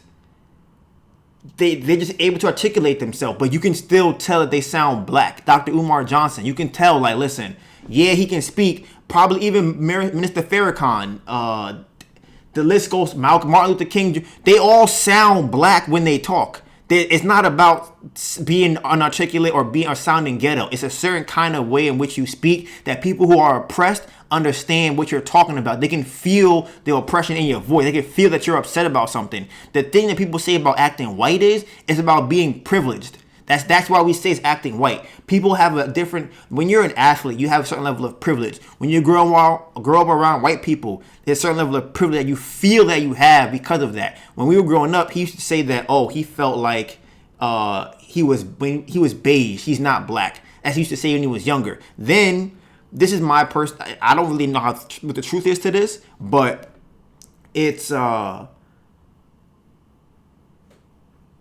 his name is Buddy, right? And I don't know about any other black people. Me personally, as a black person, I don't like when somebody calls me Buddy. It annoys me. I'm like, I'm not your bud, I'm not your buddy or whatever. But his mom named him Buddy. Now I'm curious if he was named that to fit in with white people because they feel very comfortable around him. But that's not something that he can control. He doesn't know. That probably had no bearing to him at all because it's normal. They call him that everywhere he goes. That's his nickname. They call him that in sports on TV. They call him that. But for me and people that I know, we don't like being called that. But especially about white people, it's something about it that doesn't sit right with us. It's like, hey bud, hey buddy. It's like we don't like that. And I think that when it comes to being black, that's one of the biggest differences is that that's why when people get rich, they say like, oh, you're acting white now because you feel like you're better than us. Like you feel like you're, and there's different levels of privilege too. There's the bougie privilege, was like, oh, I got money, right? But then there's I don't associate with you guys anymore because now I have all of my white friends and now I have money and all the friends that I have, we all act the same, which is like a white person, right? And like I said, it just annoys me because this is more about my personal life. It annoys me because he has had a certain level of privilege I don't think that he understands that he's had, and I think that it's actually bad to have experienced something like that because that gives you growth. I would love to talk to him about it if he understands that he's had these kind of privileges or not. Because when I watched the video, I called him after. I was just like, yo, nobody black is going to like this. And he was kind of saying, that he made the video not for black people to like, but he said it wasn't about George Floyd, but then he said that it was about him. But then when I watched the video the second time, he started off by saying George Floyd, and then actually I had showed it to a couple of people, and the people I showed it to were black, and everybody that I showed it to was kind of like, what the fuck is this? Like, what kind of shit is this? And people that he knows that were commenting on it, well, they liked it, right? Also, I got a couple of stories that I remember, because yeah. So, growing up, right, certain things that used to happen, and this, like I said, it's so. This, I guess it's for anybody that will have kids, just to let them experience life and let them fall and get hurt and things like that. So with Buddy, we have a birthday very close. Mine's on the 29th, his on the 27th, right? So his mom would come to my birthday party and give him presents on my birthday because she didn't want him to feel bad, right? So I would have my mom would throw me a party. We get the gifts. I'm looking at all the gifts, and some of them would say Buddy on it, and I would be looking like, all right, I mean, that's kind of weird, but okay. Christmas, same thing. They would always be one present or two presents for Buddy at somebody else's house on Christmas. So if we go to my aunt's house in another state, his mom would bring a present. Even if they already had Christmas, his mom would bring a present to that place so he could unwrap it so he doesn't feel left out. I remember one time we would race. If I would win in the race, his mom would say, no, I didn't win. It was a tie. These are kind of things that I believe cause him privilege. He's a single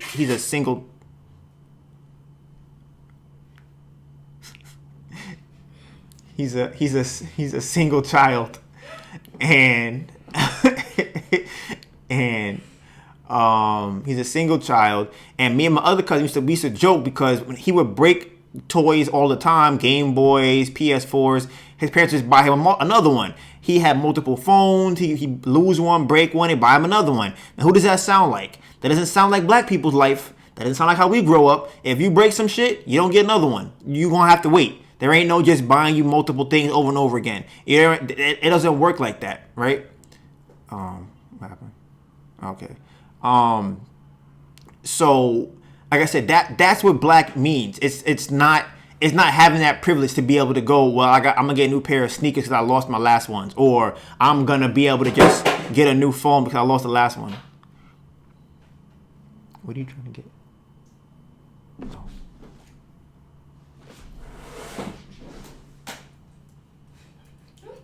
You know how I feel in the morning when I be trying to move. I should just be falling. I be like, let me just like. I even know what fell. Your phone that fell.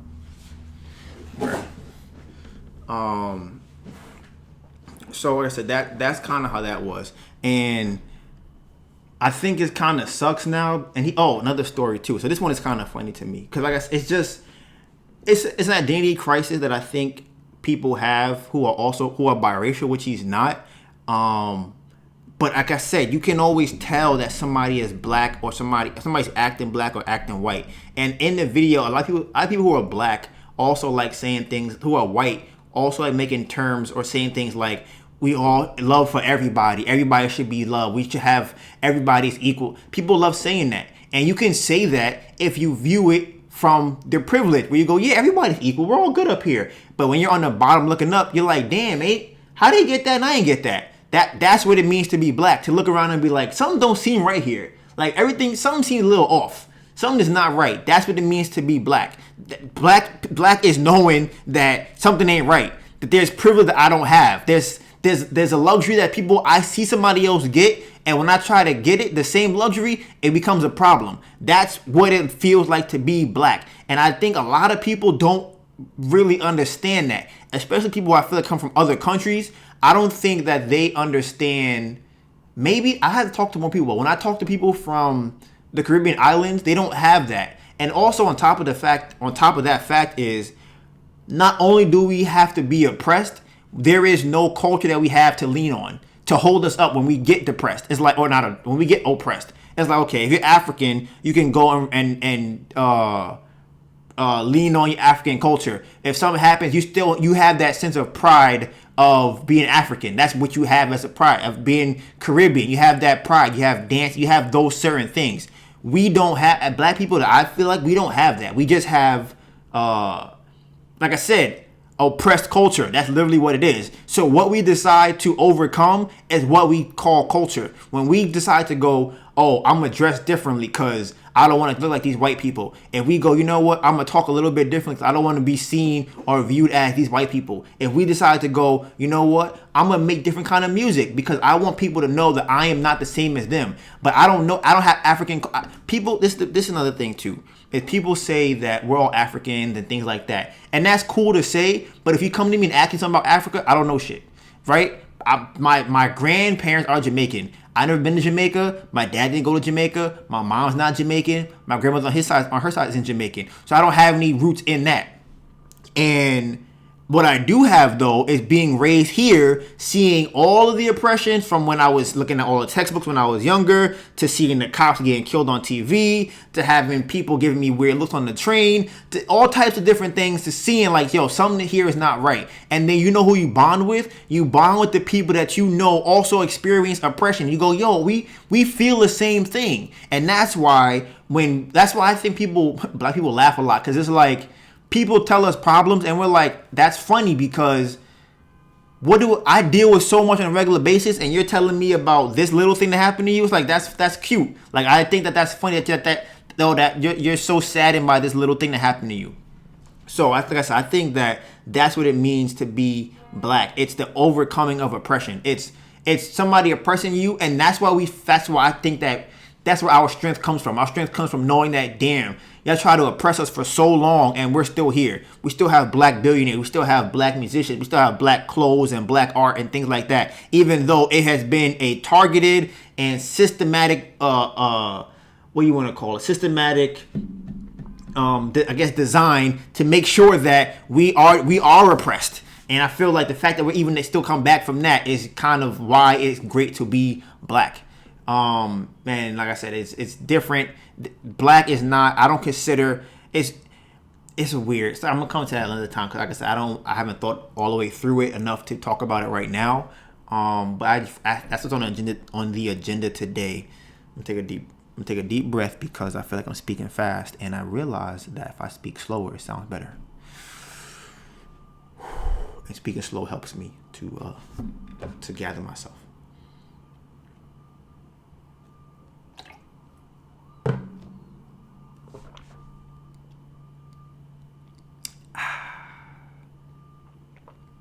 So, another story that I remember I had with my cousin. Okay, that's pretty good. With my cousin is that and it's, like I said, I think it's just so bad because his mom, they raised him to think that being black is ghetto. My grandmother, right? So the other day, like last week, we had a situation where my mom wanted us to like call up my grandmother and just kind of just talk to her on the phone. She's not like this I don't say disabled. What's the word? Physically disabled or anything like that. She's not even like old or nothing. Honestly, she's probably more limber than a lot of people. But she's probably in her late 60s, early 70s, something like that. But if I had to give her an archetype or framework of who she is 1000% unequivocally, no hands down, Medea. Like, that's who my grandmother is. She has guns. She will curse you out. She will shoot you. She dances. She wants everybody to be safe. She's protective of everybody, and she has a great heart, and she's authentic. And my aunt, which is his mother, doesn't want him to see her, right? So we had a call on the phone where my mom, like I said, my mom wanted to do this thing. I'm not really into family events like that, because I feel like I don't like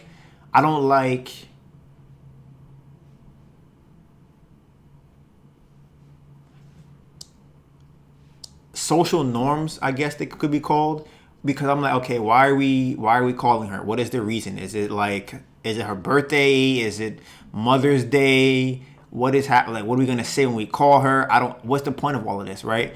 And that's kind of how I am with a lot of things. Like with birthdays, it's like I haven't got successful where I feel like I should be able to have a birthday party. Like I don't feel like I'm justified in having that. I feel like I need to work harder to get that. I feel like you want to go on this little excursion. It's like, okay, that's cool, but I'd rather go on an excursion when I have money. I don't want to go just because it's July 4th, let's go and celebrate. That's not really my thing. I want to make sure when I do come that I can go and enjoy myself. I don't want to be out at a place thinking like, damn, I got bills to pay. I don't know what clothes to wear. I don't know what can I pay what can I buy when I get there. I don't like going places like that. So I don't like doing types of things that involve me being in a situation where I'm uncomfortable because I'm thinking about my life, because my life is not in a place that I can feel comfortable.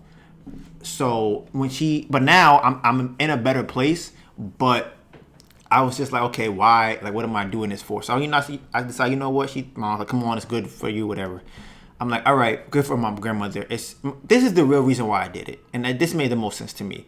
My mom told me that it may not mean that much to you, but for your grandmother, it means a lot. It will be a memory for her to have. And then that hit me because I'm like, I've always thought about how people affect other people, and you don't know what you do. There are certain things that happen in my life that are seared into my brain that other people probably don't even remember saying. It might have been a throwaway line that they said or a comment they made, but it's seared into my brain forever. Those might be things that I hold dear or things that I built my foundation as a person. And I felt like, okay, you know what, that makes sense, because just because I don't see how important it is to myself, I do understand what it can mean to her. So I'm like, you know what, I'll call her. So it was me, Buddy, my cousin Jordan, and his two siblings, and my mom and my sister.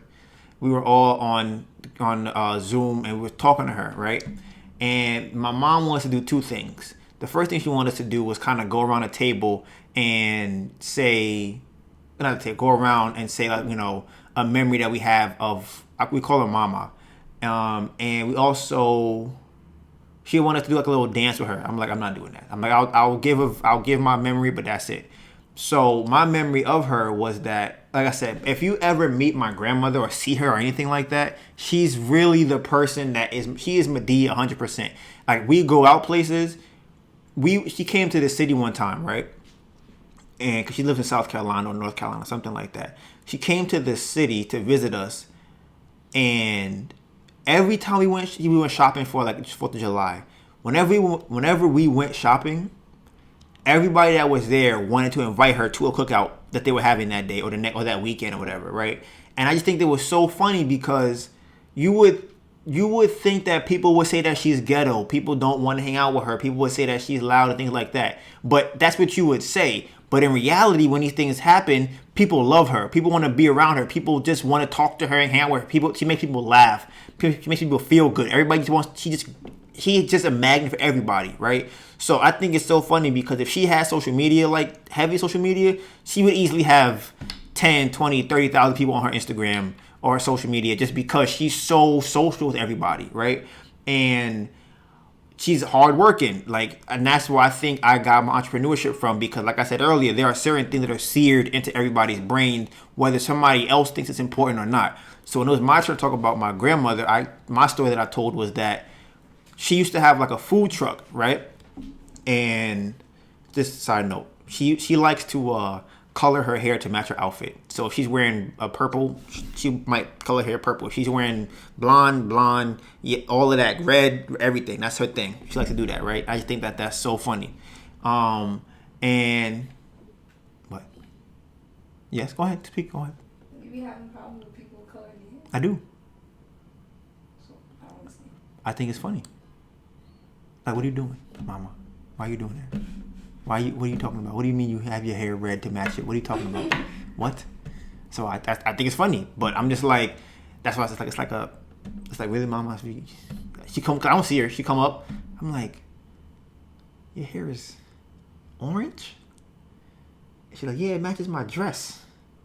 She's like, what? Is it a wig or is it No. dyes her? Yes, or something. She colors it. It's colored. I don't know how she does it. I don't know. It just be colored. I'll pull up a picture right now. She probably have a picture of her with different. It's just funny. But that's what I'm saying. It's just like, it makes you laugh. You're just like, Mama, what are you doing? What are you doing? But she's so authentic that it just makes you go like, all right, Mama, like whatever. You just laugh it off, like, all right, Mama, whatever. So she had a food truck or a candy truck, and I remember sitting in the back of the truck while she would drive around and she would sell candy, and I used to be like, yo, that's crazy. Like, this is where I believe like I'm entrepreneurship from. A part of it is seeing her have her own truck and going around selling stuff to everybody in the community. She's talking about now that she's making like $700 a day doing this stuff. And I'm just like, think about that. She is 70-some years old, entrepreneur, selling stuff out her van in the neighborhood. Everybody, if I go down there, everybody probably knows her. Everybody probably, Mama, can I get the candy? Can I get the chips? And all of that. That's how she is. And everybody loves her, right? I haven't met a person that don't like her except her child, which is this person, buddy's mom. But that's a whole nother thing that I still don't know the answer to. Some shit, right? Now, we're going on this call, and okay, we're going on this. This might be a little over that. We might be a little over 2 hours. Probably like 2 hours and 10 minutes. What time is it? 2:20. Okay. Oh, jeez. Okay. So 2 hours go by real fast, man. Jesus Christ. So where was I? Oh, so we're on the call, right? And I'm telling my story, and I'm just like, yo, I started tearing up because, and I don't know, I feel like over the last year, I've been tearing up more, and I feel like that's not my thing. I'm a grown ass man. I need to get that in control. That's just some bitch ass shit. Okay? Can I help you? I think the real bitch ass shit is trying to be up. Nah, it's a bitch ass shit. Real men don't cry. Fuck out of here. I think it's Real gangsters. We don't do shit out here. I don't never. My eye ducts don't even open. My tear ducts don't even. They still open. You know what they have on them? They have a middle finger on them. I got tattooed middle finger on my tear ducts. Fuck these tears. All right, gangster shit. Real gangster shit. Either way. Don't forget to subscribe to the podcast. Real gangster shit. But anyways, as I was saying, before the gangster came out of me, so I started tearing up because I was just like, yo, seeing you be authentic shows me that you can be yourself all the time, and people will love you for that. And that really, like I said, it touched me because that's one thing that I'm very keen on is being yourself. Because I feel like if you can get close to being yourself as you can, people will always like you. And I mean, like I said, she probably has her own insecurities. I really don't talk like that about those things. But I just think that whenever you see her, she's her. You're never going to see her and she's like acting different. She drinks, what is it? Henny at 7 a.m. She used to smoke cigarettes. She smokes weed on a regular basis. My cousin went to stay with her for something. He heard her having sex. It's just like, it's just so much. She's a person. Like, she's a genuine person. So the reason I'm bringing this up is because during that call, my cousin boy started crying on the call too. And I felt like when I heard him talking about it, he sounded trapped. Like he can't, because he was saying he wants to see her, but his mom doesn't want them seeing each other because she feels like, let's go back to the whole privilege and ghetto thing. She feels like, oh, she's probably ghetto. She don't like her. She don't want that kind of energy around her son, things like that. And the more that you try to hide those things from your child, you put them in a very bad situation because now they are not exposed to it. I believe it kind of works like the immune system. You have to be exposed to more things to make it stronger. The less you're exposed to, the weaker you're going to be as a person. You may think you're strong until you run into something that you've never dealt with before or anything similar to it. Like the immune system. You don't have to have every disease to be able to fight them. But if you have a little bit, you have a little some, your body might go, oh, I know how to handle this. That kind of thing. And it just didn't sit right with me. Because like I said, that's my cousin. And for me personally, he talked about he grew up not having siblings. And it kind of hurt me because in my mind, I felt like he was my brother up until probably like 8 or 9 years old because we would hang out all the time. We used to play kickball together in the backyard with 2 people. Think about that. So I gotta kick the ball. I gotta roll the ball to him. He kicked the ball. How am I gonna get him out? I gotta throw the ball over the base before he get there. That's how we used to play. We used to be doing everything. Everything we used to do together. And it kind of hurt me because I felt like I didn't. I said in my mind, I felt like, okay, that's my brother. But I had to sit down and think about it, like, damn, you don't even talk like that. So how can you even feel like that's your brother? And I'm just like, it kind of, once he started playing baseball, like at a more professional, not professional level, at a higher level, I feel like we kind of stopped talking. So probably towards the end of high school, going into college, we kind of didn't really talk as much.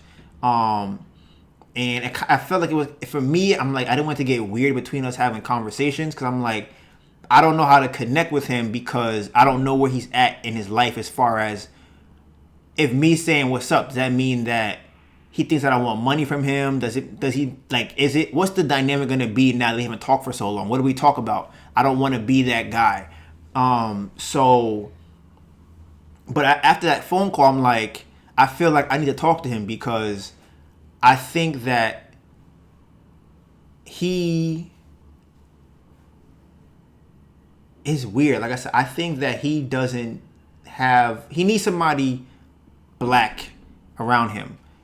Or at least talking to him, or just to be able to have conversations every once in a while to just say, hey, what's going on, or I think you're bugging with that one. Or at least have a strong family foundation, because I feel like his mom tried to separate him from having that with us. So it's, like I said, it's a very weird situation. She do a lot of weird shit to us not to talk to him, just mad shit.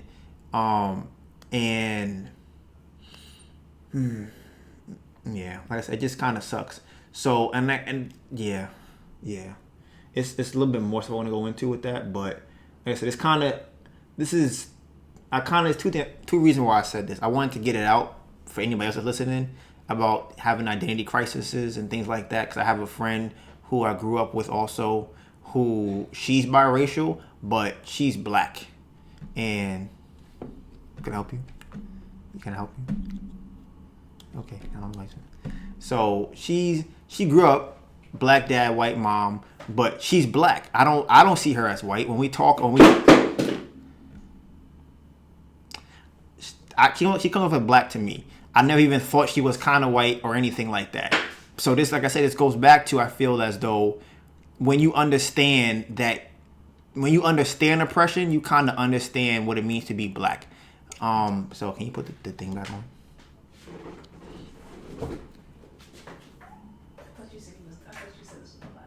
I don't even know how you thought I said that.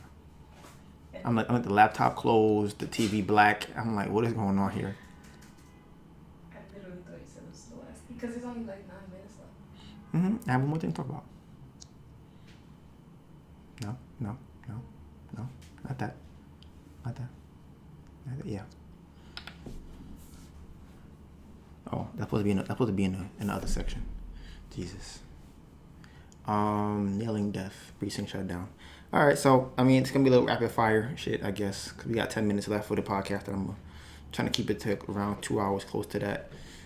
This one was a little all over the place. I wouldn't say it's all over the place, but it could have been tighter. Like, this could have been like a tighter podcast. I could have made this shit like tighter.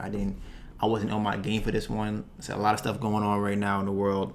I was just kind of I'm like, bruh, I was excited for the podcast, but I'm just like, oh, I need to take a deep breath. That's honestly how I felt, and I was just like, I needed breath for a second, and then I'll do the podcast. So that's how I felt. But boom, one quick thing. This is also from Melissa to try. I feel like this will help for her and anybody else with anxiety. So one thing I tried on a train recently, right? I felt like my phone was about to die, I think maybe, and when I was coming home, I felt myself reaching for my phone over and over again, but I put it on airplane mode. So I'm like, you can't check the messages. So you can't check Twitter, you can't check Instagram. Why do you keep grabbing your phone, right? And I felt it was an impulse. And that's when like I said, we all have a problem with our phones, I feel like. And it isn't really that our phones are the problem. It's what we can do with our phones that cause the problem. So one way that I believe to fix that situation and any other problems that may cause anxiety is hold your breath, right? So, Melissa, Anita Burnett. Mm-hmm. I think that whenever you feel anxious, hold your breath until you can't breathe, right? And then hold it for a minute, and you don't let it go until you get to a minute. You don't, even if you start you're gonna die and choke, until you get to that minute, you keep holding it. You go as long as you can until you get to at least until you get to the minute, right? And the reason for doing that is it shows you what's important. Because during that time, I can guarantee the only thing you'll be thinking about is I want to breathe. You won't think about nothing else that's bothering you. You won't think about I'm anxious about that, these birds, these people, my job. Just hold your breath for a minute. Do that like 4 times or so. Just do that until you feel like you can't breathe.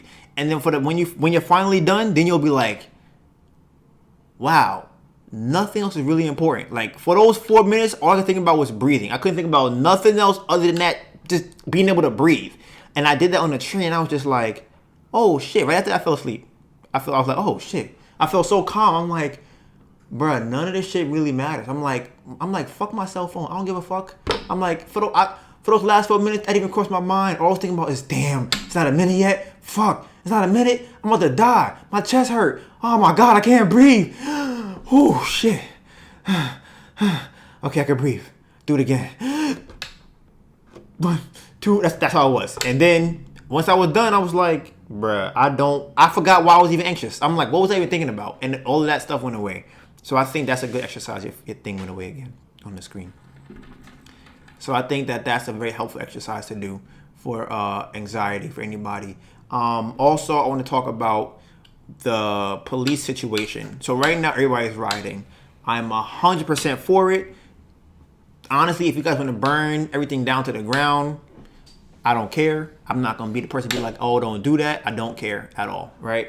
However, what I do think is that once we've done that and got it out of the way, we need to point that somewhere else. Point that energy to something else. Point it. So now we've been heard. People have heard us. We're upset.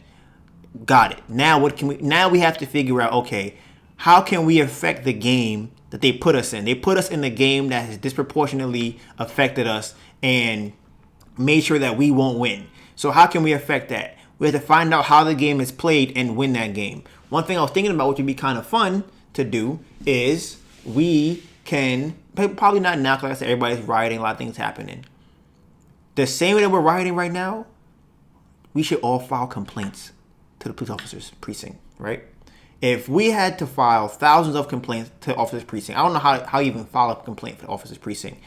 Somebody has to fill those things out. Like somebody has to fill out those forms, right? So when they pull up to their job the next day or wherever they go, wherever they get the forms from, they're going to have hundreds and thousands of complaints, right? So if you're walking down the street, you see officer not wearing his mask, file a complaint. You see officer running a red light, file a complaint. You see officer on his phone driving his car, file a complaint. You see an officer spitting on the street, file a complaint. File a complaint for every little thing that you can find a complaint to file for, and just keep going. And you know what's gonna happen? Even if nothing comes, they're gonna be pissed the fuck off. And now again, like I said, I'm pretty sure there's some type of monetary value added to those complaint forms. And if not, somebody got to sit down and go over all them shits. So if not, when that does happen, they're gonna be real different when they outside and they like, damn, bro, I don't want to spit on the ground. Somebody might give me I might have to fucking file another complaint for that shit, bro. I don't want to be, bro. Yesterday there was 10,000 complaints, bro. I don't even want to go outside. That's how it should be. They should remember that they work for the people. They do not work for the corporations. Actually, I'm lying, because they actually work for corporations, but they're not supposed to, or we think that they don't, but they do. But we were told they were supposed to work for us. So if not, well, here's what we're gonna do. We're gonna file some complaints. What else can we do? Donate to bail funds for protesters. Sure. I was thinking more so of like, cause that's for like. Oh, you mean like a grant scheme? Yeah, okay. yeah. Sorry. Yeah. Cause I'm like, that's cool, but that don't really help. That don't really affect them. Yeah. Okay, I got you. Yeah, like they have to be like, what will make them stop doing what they're doing? What within the game that they've set up? How can we annoy them? Like, all right, we gonna pull up. What you got? Imagine you call the FBI on them. That's what I'm saying. Find what the laws are. Can I call the FBI on them for this? Call the FBI. Call somebody. Be a Karen. Go out and say, y'all can't do this. I'm not doing this. Like I said, I love burning shit down. Y'all want to burn shit down? Y'all want to loot and steal? I don't care. Who gives a fuck? They gonna replay that. What's the word I'm looking for? Replace all those things either way.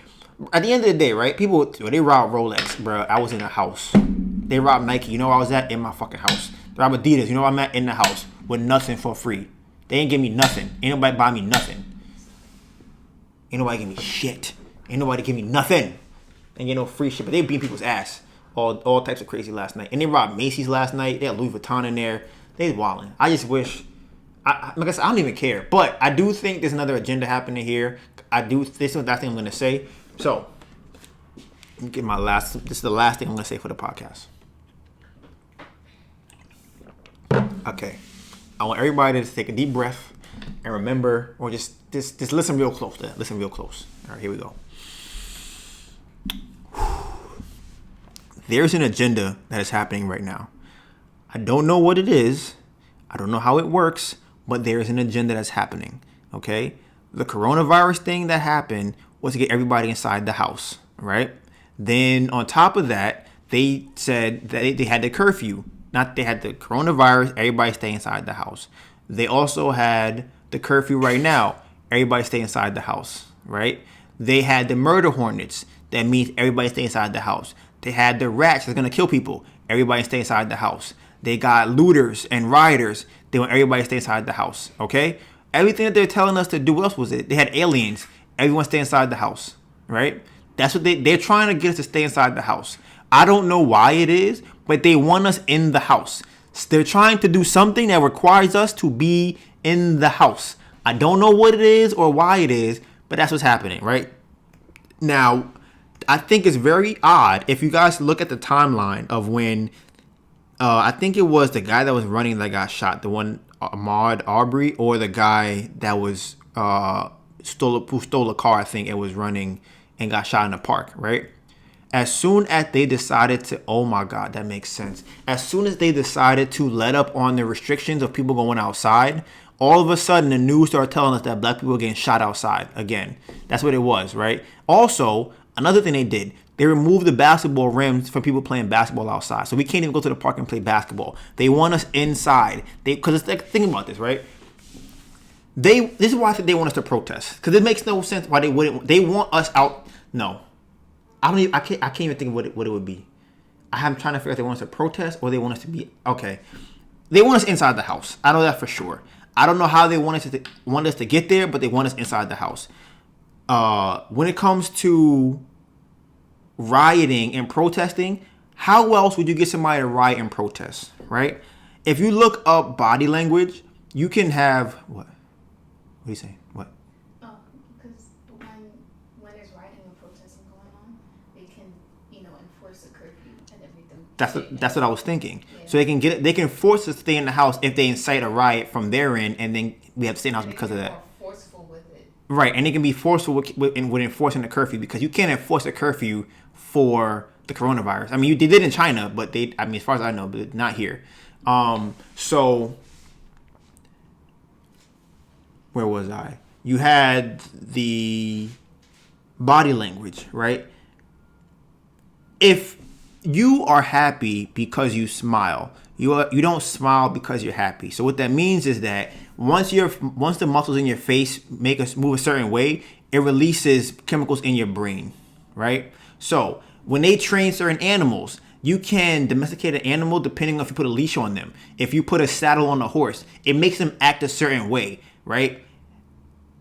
It's this. If you wear tight pants, you act a certain way when the pants are on you. Your body reacts differently to what position you're putting it in. They say if you do Superman pose like this, you feel more confident. If you put your body like this, you feel more insecure, right? Now, they demanded that we wear masks on our face. Now, what I'm not sure about is if they want us to wear the mask so that we can feel more anonymous or we can have more power when we want to go out and rob and steal things, or if it was to be more submissive. But it seems to me right now that we're wearing the mask and people feel like more empowered by the mask, because if you ever see somebody wear glasses with the black dark glasses, they feel more empowered because you can't see their eyes. It may be very similar to the situation where they told us You can wear anything over your face. They said, listen, you don't have to wear a mask anymore. As long as you have face covering, you'll be fine. So I feel like it's a very perfect storm for us to be outside rioting and looting. Here's another thing too. Stay with me here, okay?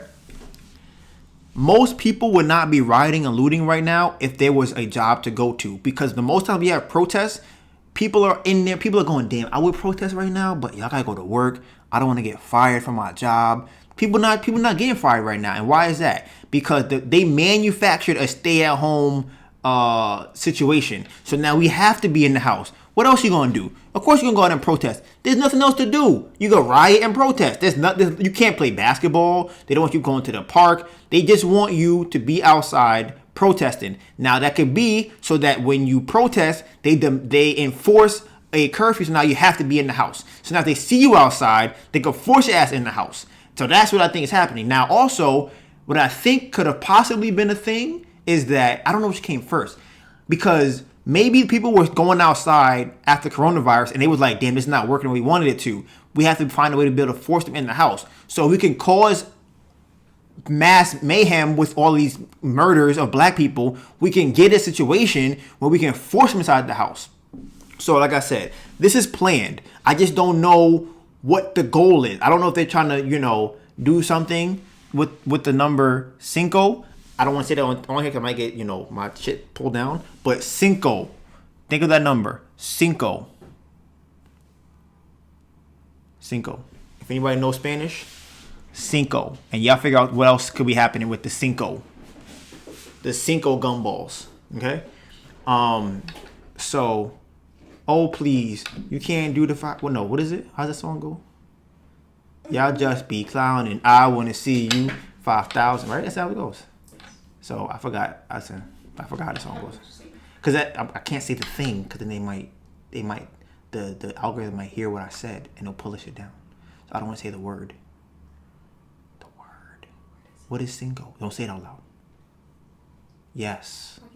Cause I don't know if they don't like that. Why don't they like that? Because that's the conspiracies. They don't like that shit. Oh, like on the after four? I can't say that. I don't know. Maybe you can. Because you said it in Spanish. You know what it means. But I didn't say the other thing though. And it's not the problem. The problem isn't. Damn, are they Spanish conspiracy theorists? Do they speak in Spanish when they talk? Is it like a silent letter then? How do you say it in Spanish? You said the number after four. I don't know what you were doing. I don't know what you did. You could say 3 plus 2. You said the number. Just in another language. You still said it. Either way, man, that's that for this. But like I said, just think about it for a second. Figure out. I'm trying to understand what's happening because you need to know something is happening here. Figure that shit out. I think what day is he gonna be released? June what? 9th or no? There's gonna be a verdict on June 9th, I think, right? And I think he's not gonna get, as of this day, I don't think he's gonna get convicted of a justifiable. I don't think there will be a justifiable conviction. And I think the reason for that is so that we can all go fucking crazy. So they could piss everybody off and then whatever comes into play after that comes into play after that. So that wraps episode 11 up. This one I pulled it together, I think. Definitely didn't maintain and grow this week. I think I grew, but I didn't maintain. So that means there's some cracks I need to seal up. It's all about maintaining your foundation and then growing and building on top of that. That's where I'm at right now. So, Bamboo Project out.